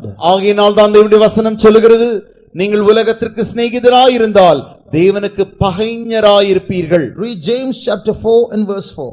யாக்கோபுக்கு எழுதின நிருபம் 4ஆம் அதிகாரம் 4ஆம் வசனம். விபசாரிகளே, உலக சிநேகம் தேவனுக்கு விரோதமான பகை என்று அறியீர்களா? ஆகையால் உலகத்துக்கு சிநேகிதனாயிருக்க விரும்புகிறவன் தேவனுக்கு பகைஞனாயிருக்கிறான். He adulterers and adulteresses, know ye not that the friendship of the world is enmity with God? Whosoever therefore will be a friend of the world is the enemy of God. If you are a friend of the world, you are an enemy of God. நீங்கள் உலகத்திற்கு சிநேகிதனாய் இருந்தால் தேவனுக்கு பகைஞனாய் இருக்கிறீர்கள். What are such people called? அப்படிப்பட்ட ஜனங்கள் எப்படி அழைக்கப்படுகிறார்கள்? Adulterers, adulteresses. விபச்சாரர்களே, விபச்சாரிகளே. Any connection with this red woman? இந்த சிவந்த வஸ்து ஸ்திரீயோடு கூட இந்த தொடர்பு உண்டோ? Similar name, isn't it? ஒத்த பெயர் அல்லவா? Which side are you going to be? எந்த பக்கத்தில் நீங்கள் இருக்க போகிறீர்கள்? On the other side. மற்ற பக்கத்திலே. Jesus is not just calling you because if you don't come to me, you'll go to hell. நீ என்னிடத்தில் வராவிட்டால் நீ நரகத்திற்கு போய் விடுவாய் என்று சொல்லி இயேசு உன்னை அப்படி அழைக்கிறதில்லை. Jesus is calling you because he loves you. இயேசு உன்னை முன்னில் அன்பு கூறுகிறபடினாலே அவர் உன்னை அழைக்கிறார். Jesus love is a personal love. இயேசுவின் அன்பானது ஒரு தனிப்பட்ட அன்பாய் இருக்கிறது. Suppose a mother has 10 children. உதாரணமாக ஒரு தாய்க்கு 10 பிள்ளைகள் இருப்பார்களே ஆகில், and she loses one child, ஒரு பிள்ளை அவள் இழந்து போவாளே ஆகில், will she cry or will she not cry? அவள் அழுவாளா அழமாட்டாளா? Someone comes and says, what do you want to cry? You have 9 children. ஏன் அழுகிறாய்? உனக்கு 9 பிள்ளைகள் இருக்கிறார்களே என்று யாரா வந்து சொன்னால், one child goes, what's there? ஒரு பிள்ளை தானே போனால் என்ன அதில் இருக்கிறது என்று சொன்னால், will anybody console a mother like that? எப்படி யாராகிலும் வந்து இப்படி ஒரு தாயை ஆற்றுவார்களா, தேற்றுவார்களா? Even if a mother has 50 children and one dies, she will cry. இல்லை, ஒரு தாய்க்கு 50 பிள்ளைகள் இருந்தாலும் ஒரு பிள்ளை செத்து போனாலும் அவள் அழுது கொண்டே இருப்பாள். Because she loves each one of them personally. ஏனென்றால் அவள் ஒவ்வொரு பிள்ளையும் தனிப்பட்ட விதத்தில் அவள் நேசிக்கிறாள். Who put that love into that mother? யார் அந்த தாய்க்குள் அந்த அன்பை வைத்தது? Dear friend, you have a God who's like a mother who loves you personally. அருமையான நண்பனே, உனக்கு ஒரு தேவன் உண்டு, உன்னை தனிப்பட்ட விதத்தில் நேசிக்கிற ஒரு தேவன் உனக்கு உண்டு. That's why although mankind fell and all men fell short of the glory of God, he didn't start creating another Adam and Eve and another planet and go and live there. He loved you though we are fallen. He loves each one of us, and that's why he is still dealing with us. ஆகையினால் தான் மனுஷகுலம் கெட்டு போய் விழுந்த பொழுது, எல்லாரும் கெட்டு போன பொழுது கூட அவர் அப்படியே உடனே விட்டுவிட்டு இன்னொரு புதிய ஆதாமை புதிய ஏவாளை உண்டாக்கி ஒரு புது காரியத்தை செய்யாமல் இன்னும் நம்மையே வந்து கொண்டிருக்கிறாரே, ஏனென்றால் அவர் நம்மையே நேசிக்கிறபடியினாலே. He loves you personally. அவர் உன்னை தனிப்பட்ட விதத்தில் நேசிக்கிறபடியினாலே. You are unique to him.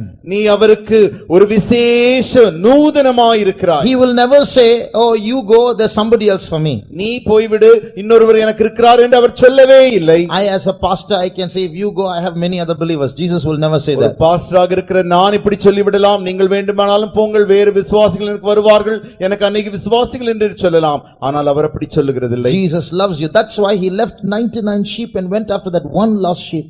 ஆகையினால் தான் இயேசுவை அதிகமாக நேசிக்கிறார். அந்த 99 ஆடுகளை விட்டுவிட்டு காணாமற் போன அந்த ஒரு ஆட்டின் பின்பு அவர் தேடி போனார். Secondly, you are very valuable to him. இரண்டாவது, நீ அவருக்கு மிக மிக விலையேற பெற்றவள். Now suppose I told you that there's a big dustbin there with full of old food, all rotten, there are maggots and insects there. உதாரணமாக அந்த மூலையிலே ஒரு குப்பை தொட்டி இருக்கிறது, அதில் கெட்டுப்போனதான பழங்கள், கெட்டுப்போன காரியங்கள் எல்லாவற்றையும் போட்டு அதில் கெட்டுப்போன ஈயும் கிடக்கிறது என்று வைத்துக் கொள்ளுங்கள். And I tell you go and clean it and come. அதை நீ போய் சுத்தம் செய்து வாருங்கள் என்று நான் உங்களை சொல்லுவேனே ஆகில், you will surely not go, or at least you will hesitate. நீங்கள் நிச்சயமாக போக மாட்டீர்கள் அல்லது போவதற்கு தயங்குவீர்கள். But suppose I tell there's a 10 rupee note at the bottom of the dustbin. உதாரணமாக அதே குப்பை தொட்டிக்கு கீழே ஒரு 10 ரூபாய் கிடக்கிறது என்று நான் சொல்லுவேனே ஆகில், go and pick that and come. அதை நீங்கள் போய் எடுத்துக்கொண்டு வாருங்கள் என்று சொல்லுவேனே ஆகில், you will still think, is it worth putting my hand into that rubbish to get 10 rupees? I can get it from my somewhere else. அந்த குப்பை தொட்டிக்குள் அடியில் கிடக்கிறதான அந்த 10 ரூபாயை போட எனக்கு எடுக்கும்படியாக கையை இட்டு அழுக்கெல்லாம் ஆக்கிக் கொள்ள வேண்டுமா என்று நீங்கள் யோசித்துக் கொண்டிருப்பீர்கள். அந்த 10 ரூபாய் வேறெங்கிலும் ஆகி போய் எடுத்துக்கொண்டு வரலாம் என்று யோசிப்பீர்கள். Suppose I tell you there are stacks and stacks of 1000 rupee notes hidden there. அந்த குப்பை தொட்டிக்குள் 1000 ரூபாய் நோட்டு கட்டுகள் அடியில் இருக்கிறது என்று நான் உங்களுக்கு சொல்லுவேனே ஆகில், you won't think of the insects, you won't think of the smell. You will put on a towel around your nose and you will wear some gloves and dip your hand and remove all that rubbish to find that money. அதை போய் எடுத்துக்கொண்டு வாருங்கள் என்று சொன்னால் உடனடியாக அந்த நாற்றத்தையோ செத்துப்போன ஈயோ கெட்டுப்போன காரியத்தையோ உங்களுடைய கை அழுக்கையோ ஒன்றையும் யோசிக்காமல் மூக்கிலே நாற்றம் அடிக்காதபடிக்கு ஒரு துண்டை எடுத்து கட்டிக்கொண்டு ஓடி போய் கையை நன்றாக இட்டு அந்த 1000 கட்டை எப்படியாகவும் எடுத்து விடுவீர்கள் அல்லவா?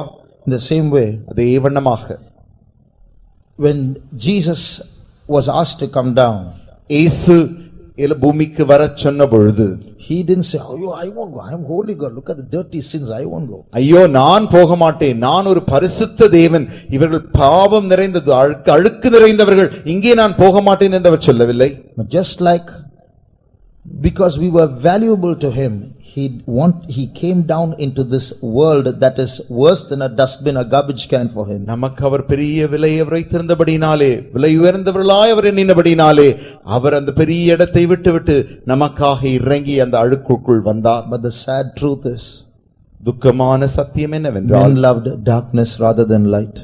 நாம் ஒளியை காட்டிலும் இருளை நாம் விரும்பிக் கொண்டிருக்கிறோம்.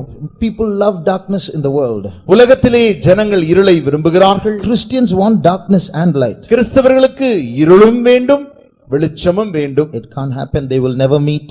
அப்படி செய்யவே முடியாது, ஒன்றை ஒன்று ஒரு காலம் சந்திக்க முடியாது. If you want the world, you'll have to lose Jesus. You have to be an enemy of God. உங்களுக்கு உலகம் வேண்டுமே ஆகில் நீங்கள் இயேசுவை இழந்து போகத்தான் வேண்டும், தேவனுக்கு நீங்கள் பகைஞராய் இருக்கத்தான் வேண்டும். If you say I want Jesus and the world, you can say I want Jesus, but you can't have Jesus. You are an enemy of Jesus. உங்களுக்கு இயேசுவும் உலகம் வேண்டும் என்று சொன்னாலும் உங்களுக்கு உலகம் இருக்கிறபடினாலே நீங்கள் இயேசுவுக்கு பகைஞராகி விடுகிறீர்கள். So Jesus loves you. இயேசு உங்களை நேசிக்கிறார். And you are unique to Jesus. நீ இயேசுவுக்கு ஒரு நூதனமானவன். And you are very valuable to Jesus. இயேசுவுக்கு நீ மிக விலையேற பெற்றவன். And that's why he is calling you. He doesn't want to lose you. ஆகையினால் தான் அவர் உன்னை அழைத்துக் கொண்டிருக்கிறார். அவர் உன்னை தொலைந்து போக விடவில்லை. Now supposing Jesus was had an option to take to pay a lesser fine, a lesser penalty than dying on a cross. He could have done that, isn't it?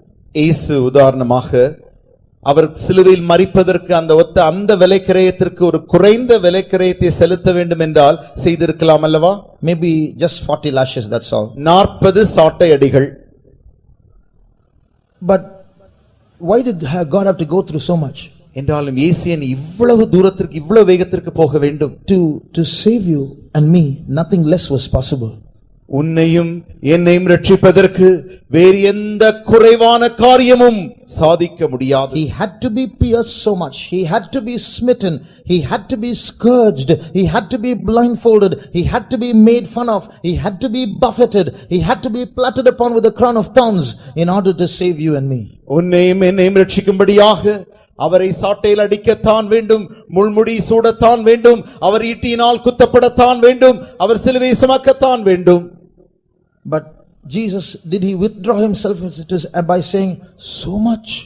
No, I can't, it's too difficult. இவ்வளவு காரியம் நான் செலுத்த வேண்டுமா என்று அதை பார்த்துவிட்டு நான் தயங்க வேண்டும் என்று அப்படி இயேசு தயங்கினாரா என்ன? He came down. அவர் இறங்கி வந்தார். He knew what will happen, still he came down. என்ன நடக்கும் என்று நன்றாக அறிந்திருந்தார், அறிந்திருந்தும் இறங்கி வந்தார். He loved us so much, that's why he came down. அவர் நம்மை அதிகமாக நேசித்தபடியினால்தான் அவர் இறங்கி வந்தார். He knew what we will do to him, still he came down. நாம் அவருக்கு என்ன செய்வோம் சொல்லுவோம் என்று அவர் அறிந்திருந்தும் அவர் இறங்கி வந்தார். Father would have told him, பிதா சொல்லியிருப்பார், son, you're going there, you're going to love them, they're not going to love you, they're going to hate you, they're going to crucify you. மகனே, நீ அவர்களை நேசிக்கிறபடியால் போகிறேன் என்று சொல்லுகிறாய், நீ அவர்களை நேசிக்கிறாய், அவர்கள் என்றாலும் உன்னை நேசிக்க போகிறதில்லை, உன்னை வெறுக்கத்தான் போகிறார்கள். But still he said, I'm going. என்றாலும் அவர் சொன்னார், நான் போகிறேன். I love my people. நான் என் ஜனத்தை நேசிக்கிறேன். I'm going to die for every one of them. ஒவ்வொருவருக்காயும் நான் மரிக்க போகிறேன். Even if everyone does not respond, I know some are going to respond. எல்லாருமே அதற்கு பதில் செலுத்தாமல் போனாலும் ஒருவராகிலும் சிலராகிலும் எனக்கு பதில் செலுத்துவார்கள் என்று நான் அறிவேன். I know most people will hate me, but I know some are going to love me. அநேகர் என்னை வெறுப்பார்கள் என்று அறிந்திருக்கிறேன், என்றாலும் ஒரு சிலர் என்னை விரும்புவார்கள் என்று நான் அறிவேன். That's why Jesus came down. ஆகையினால் தான் இயேசு இறங்கி வந்தார். He found a few people who loved him. அவரை நேசிக்கிறதான ஒரு சிலரை அவர் கண்டுபிடித்தார். Throughout the centuries there have been people who have loved him. நூற்றுக்கணக்கான ஆண்டுகளின் மத்தியிலே ஒரு சிலரே அவரை நேசித்துக் கொண்டிருந்தார்கள். The question comes to you now. இப்பொழுது உனக்கும் அந்த கேள்வி வந்து கொண்டிருக்கிறது. What about your response to Jesus?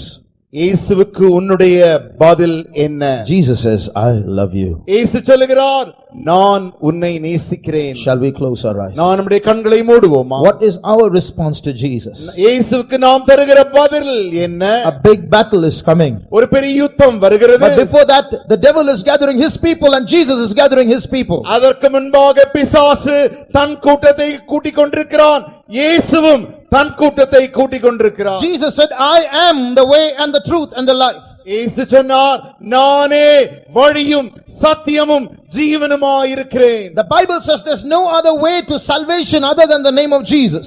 வேதம் சொல்லுகிறது, இயேசுவின் நாமம் அல்லாமல் ரட்சிப்புக்கு வேறு ஒரு வழியே இல்லை. Jesus is not one of the many ways to heaven.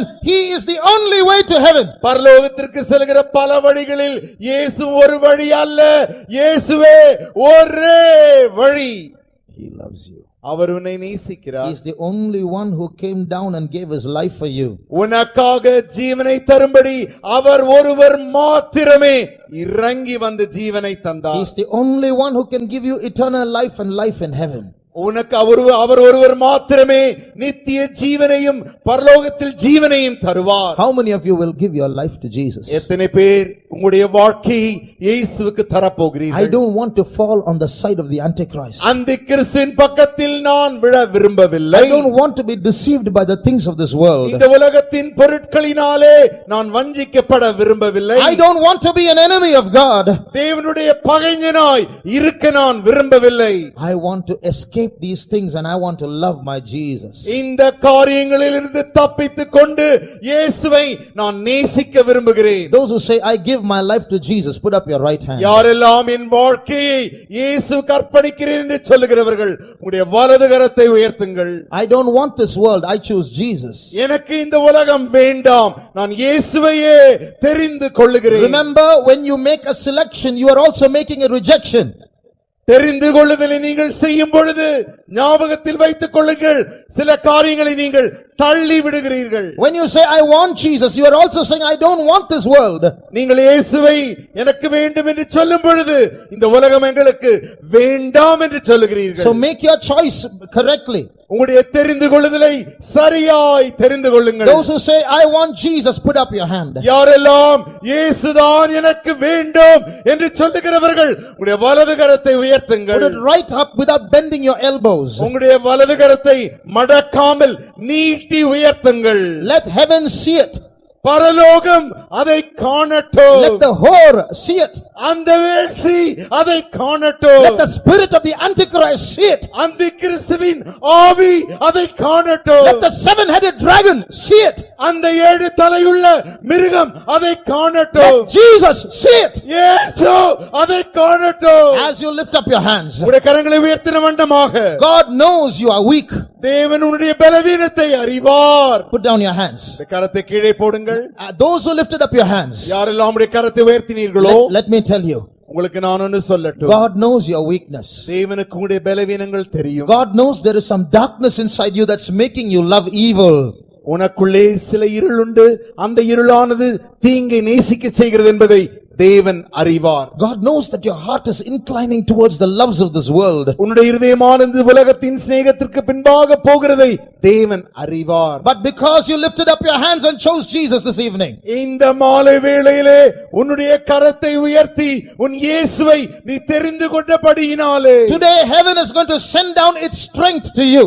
உனக்கு பரலோகமானது இன்றைக்கு தன்னுடைய பலத்தை அனுப்ப போகிறது. Because you expressed your willingness to say no to this world. இந்த உலகத்தை வேண்டாம் என்று நீ தெரிந்து கொண்டபடியினாலே Heaven is going to send you its strength to say no to this world. இந்த உலகத்திற்கு வேண்டாம் என்று சொல்லக்கூடிய அந்த பலத்தை பரலோகம் உனக்கு அனுப்ப The போகிறது. Spirit of the Lord is moving in our midst. தேவனுடைய ஆவியானவர் நம்முடைய மத்தியில் அசைவாடிக் கொண்டிருக்கிறார். That Holy Spirit hates this world. அந்த பரிசுத்த ஆவியானவர் இந்த உலகத்தை வெறுக்கிறார். When you get His anointing, அவருடைய அபிஷேகத்தை நீ பெற்றுக் கொள்ளும் பொழுது you will hate this world also. நீ இந்த உலகத்தை நீயும் வெறுக்க ஆரம்பிப்பாய். And when you get this anointing, நீ இந்த அபிஷேகத்தை பெறும் பொழுது you will get the love for God in your heart. உன்னுடைய இதயத்திலே தேவனை நேசிக்கிற அன்பை நீ பெற்றுக் கொள்வாய். You know, when you lifted up your hand just now, நீ இப்பொழுது உன் கரத்தை உயர்த்தினாய் அல்லவா? it was not just some action.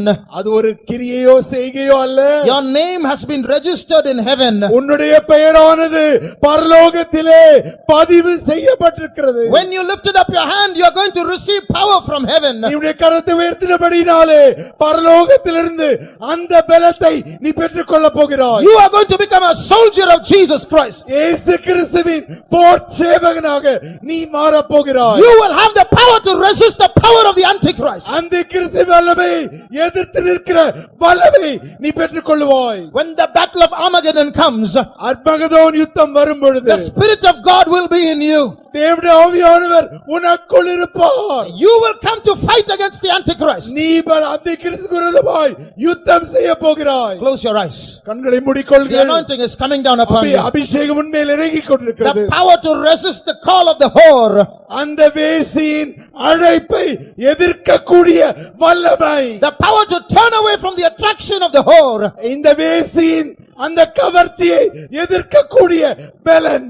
If you are weak, நீ பலவீனனாய் இருந்தால் now the anointing is coming down. இப்பொழுது அபிஷேகம் இறங்குகிறது. If you are weak, நீ பலவீனனாய் இருந்தால் your weakness, yes, His strength will be made perfect in your weakness. அவருடைய பலன் உன் பலவீனத்தில் பரிபூர்ணமாய் விளங்கும். Receive that anointing now. அந்த அபிஷேகத்தை இப்பொழுது பெற்றுக் கொள்ளுங்கள். Orashia bankarama samana yaturama shabali atuda ya rabau shamakatuda ya rabau shabani atuda. Thank you, Lord. We praise you, Jesus. Shida rabakaramani ya rabau shabakalamani atuda. Oh God, we praise you, Lord. We praise you, Lord. Onamanka shabankaramani ya rabau shabakalamani atuda. Look at that whore. அந்த வேசியை நோக்கி பாருங்கள். She is dressed in red. அவள் சிவந்த வஸ்திரம் தரித்திருக்கிறாள். She's saying, come, come, I have a lot of fun for you. வா வா நீ என்னிடத்தில் வா, உனக்காக நல்ல கேளிக்கை எல்லாம் வைத்திருக்கிறேன். Look at the body of Jesus. இயேசுவின் சரீரத்தை பாருங்கள். It is also red with blood. அதுவும் இரத்தத்தினாலே சிவந்து போயிருக்கிறது. Every drop is saying, come to me, I love you. அவருடைய ஒவ்வொரு சொட்டு இரத்தமும் சொல்லுகிறது, நான் உன்னை நேசிக்கிறேன், நீ என்னிடத்தில் வருவாயாக. Blessed are you, child of God, because you have chosen Him. நீ அவரை தெரிந்து கொள்ளபடியினாலே நீ பாக்கியவான். தேவனுடைய பிள்ளையே நீ பாக்கியவதி. Today you will feel the embrace of Jesus. இன்றைக்கு இயேசுவின் தழுவிக் கொள்ளுதலை நீ உணர்ந்து கொள்வாய். Today you will feel the love of Jesus. இயேசுவின் அன்பை இன்றைக்கு நீ உணர்ந்து கொள்வாய். Today that spirit that was alluring you to this world is going to leave you. அந்த உலகத்திற்கு உன்னை இழுத்துக் கொண்டிருக்கிற அந்த ஆவி இன்றைக்கு உன்னை விட்டு வெளியே புறப்பட்டு போகிறது. Today you are going to receive a special grace to love Jesus. இயேசுவை நேசிக்கும்படியான விசேஷித்த கிருபையை இன்றைக்கு நீ பெற்றுக் கொள்வாய்.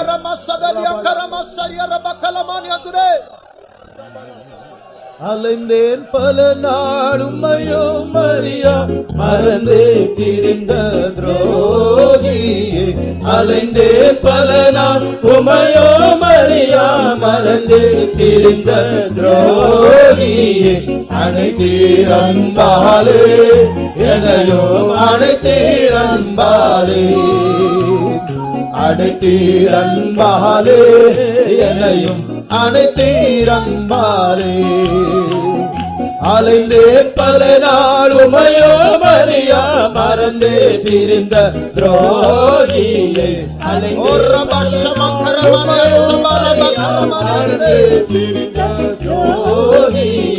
அனைத்தீரன்பாலே எனையோ அனைத்தீரன்பாலே அனைத்தீரன்பாலே அனைத்தீரன்பாலே. அலைந்தே பல நாள் உமையோ மரியா மறந்தே திரிந்த துரோகியை. அலைந்தே பல நாள் உமையோ மறந்தே திரிந்த துரோகியை. அனைத்தீரன்பாலே அனைத்தீரன்பாலே அனைத்தீரன்பாலே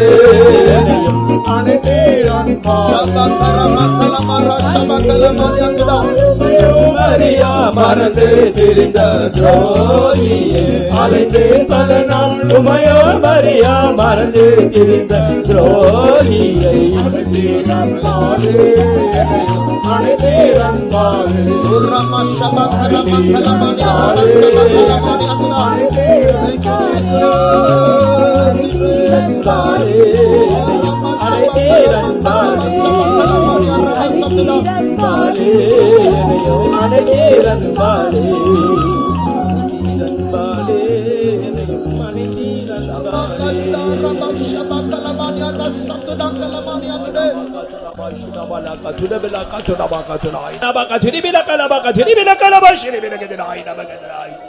Hallelujah, hallelujah, hallelujah, hallelujah, hallelujah.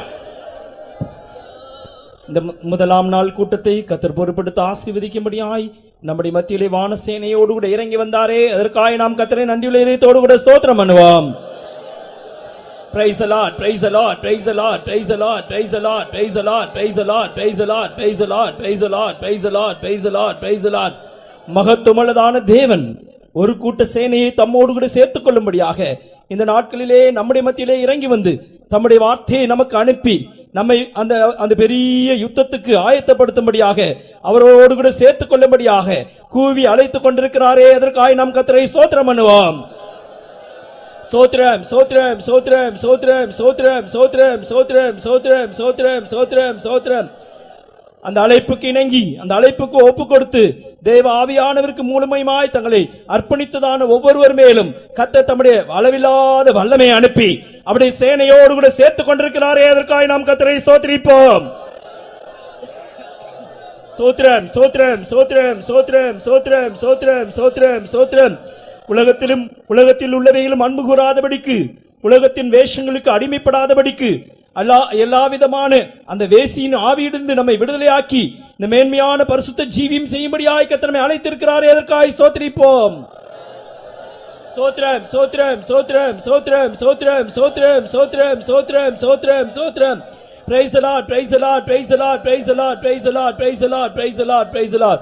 அந்த மகா வேசியின் அடிமைத்தனத்தில் இருக்கிறதான அநேகரை கர்த்தர் இந்த நாட்களிலே விடுவித்து தமக்கென்று வேறு பிரித்துக் கொண்டிருக்கிற தயவுக்காய் நாம் கர்த்தரை ஸ்தோத்திரம் பண்ணுவோம். ஸ்தோத்திரம் சோத்ரம் சோத்ரம் சோத்ரம் சோத்ரம். நம்முடைய கூட்டத்தின் ஒவ்வொரு பகுதியிலேயும் ஆவியான வல்லமையாய் இறங்கி கிரியை நடப்பித்தபடியால் ஸ்தோத்திரம் பண்ணுவோம். Praise Praise the Lord, praise the Lord, praise the Lord, praise the Lord, praise the Lord, praise the Lord, praise the Lord. தூது பேசினதான தம்முடைய மகனை கர்த்தர் கரத்தில் எடுத்து வாக்கு வல்லமை தந்தாரே, அதற்காய் ஸ்தோத்திரம் பண்ணுவோம். சோத்ரம் சோத்ரம் சோத்ரம் சோத்ரம். இன்னும் அநேகம் ஆயிரங்களுக்கு பிரயோஜனப்படுத்தும்படி தம்முடைய கிருபையுள்ள கரத்திலே மறைத்துக் கொள்ளும்படியாய் ஸ்தோத்திரம் பண்ணுவோம். சோத்ரம் சோத்ரம் சோத்ரம் சோத்ரம் சோத்ரம் சோத்ரம். எல்லா துதியும் கனமும் மகிமையும் கர்த்தருக்கே செலுத்தி ஸ்தோத்திரம் பண்ணுவோம். பிதா குமாரன் பரிசுத்த ஆவியானவரை ஸ்தோத்திரம் பண்ணுவோம். அவருடைய அதிசீக்கிரமான நாளுக்காய் நம்மை நம்முடைய ஜனத்தை ஆயத்தப்படுத்தும்படியாய் ஸ்தோத்திரம் பண்ணுவோம். எங்களை நேசிக்கிற மகா பரிசுத்தமும் இரக்கம் நிறைந்த நல்ல இயேசுவே, ஆசீர்வதிக்கப்பட்டதான நாளுக்காக நன்றியோடு ஸ்தோத்திரிக்கிறோம், துதிக்கிறோங்க தாவே. ஆண்டவரே, இந்த தேசத்திலே இப்படிப்பட்டதான ஒரு கூட்டத்தை நீர் ஆசீர்வாதமாக்கி தரும்படியாக முன்னமே நீர் நிர்மாணித்தபடியால் நன்றியோடு ஸ்தோத்திரிக்கிறோங்க தாவே. நீர் உம்முடைய திட்டத்தின்படியே இம்மட்டுமா இந்த கூட்டத்தை நடத்தி கொண்டு வருகிறீர்களுக்காய் ஸ்தோத்திரம். இந்த முதலாம் நாள் கூட்டத்திலேயும் ஆண்டவரே உம்முடைய அடியாரில் நீ கொண்டு வந்து ஆண்டவரே உம்முடைய வசனத்தினால் நிரப்பினபடியால் நன்றியோடு ஸ்தோத்திரிக்கிறோங்க தாவே. ஆண்டவரே, ஒரு பெரிதான யுத்தம் ஆண்டவரே கடைசி நாளிலே அருமகதோனிலே வைத்து நடக்க போகிறது என்பதும் அந்த யுத்தத்திலே கத்தாவே உம்மோடு கூட கத்தாவே பரமசேனையாய் நாங்கள் உம்மோடு கூட கடந்து வரும்படியாக நீர் இப்பொழுது எங்களை ஆயத்தப்படுத்திக் கொண்டிருக்க தயவுக்காக நன்றியோடு ஸ்தோத்திரிக்கிறோங்க தாவே.